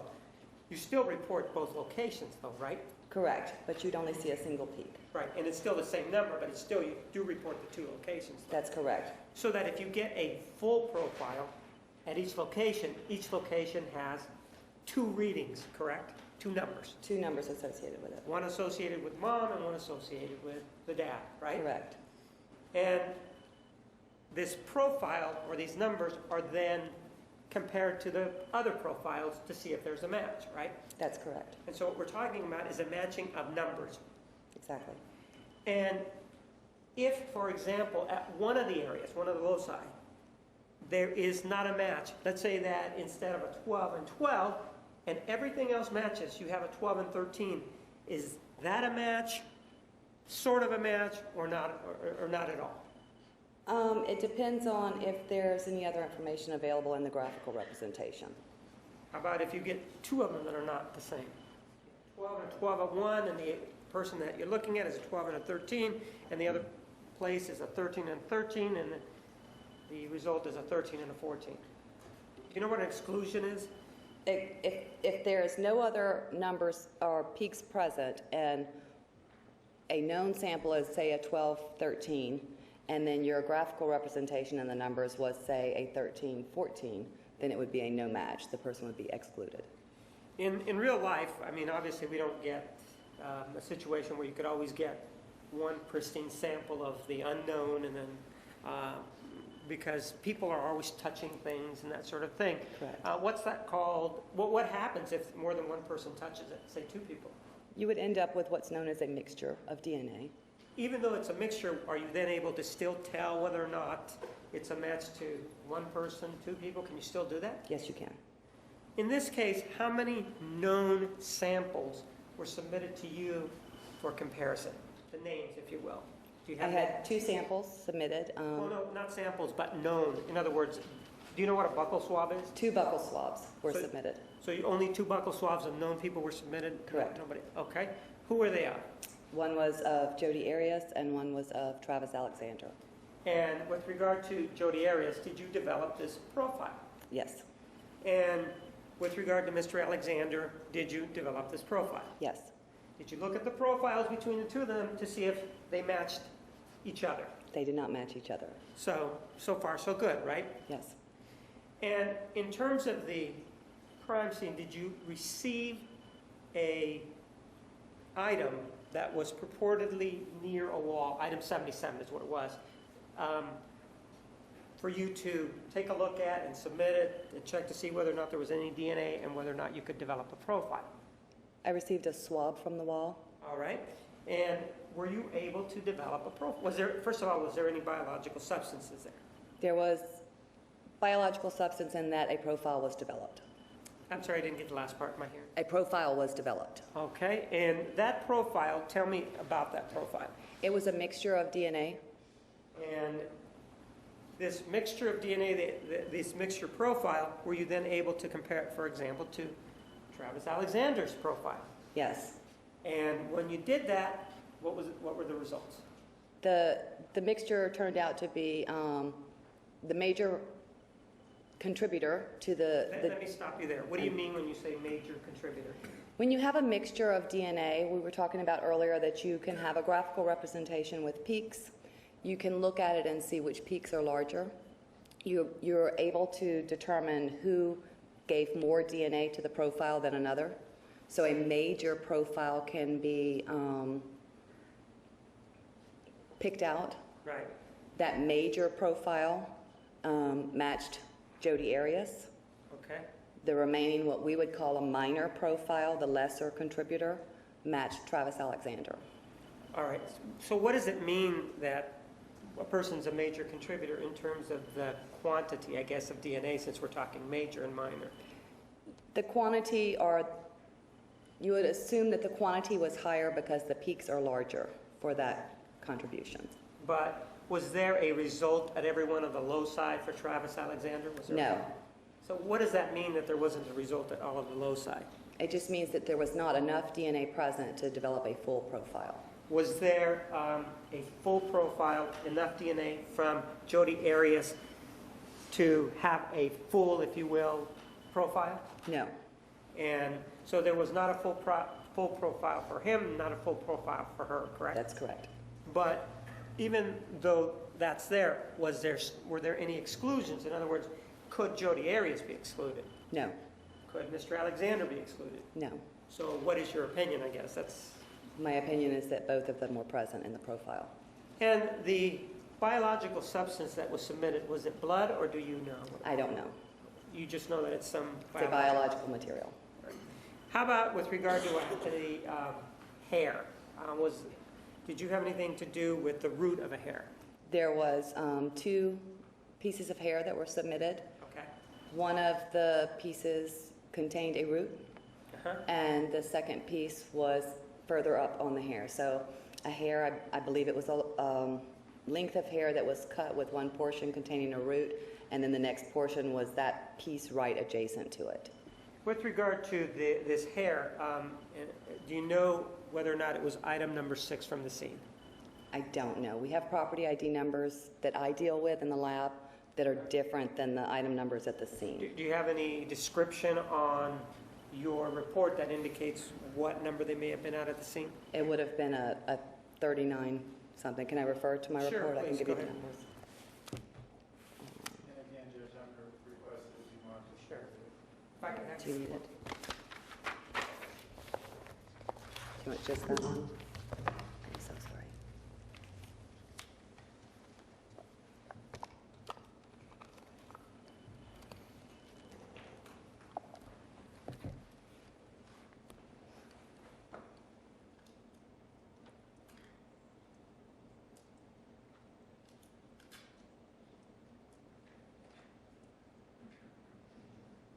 Take a look at Exhibit 322 in terms of the hair and see if you can find out what item number it may have been. Thank you.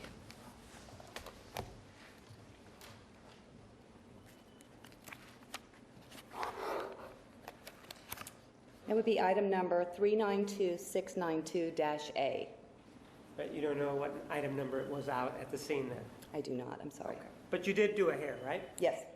And in terms of the actual hair part, not the root, were you able to get a result?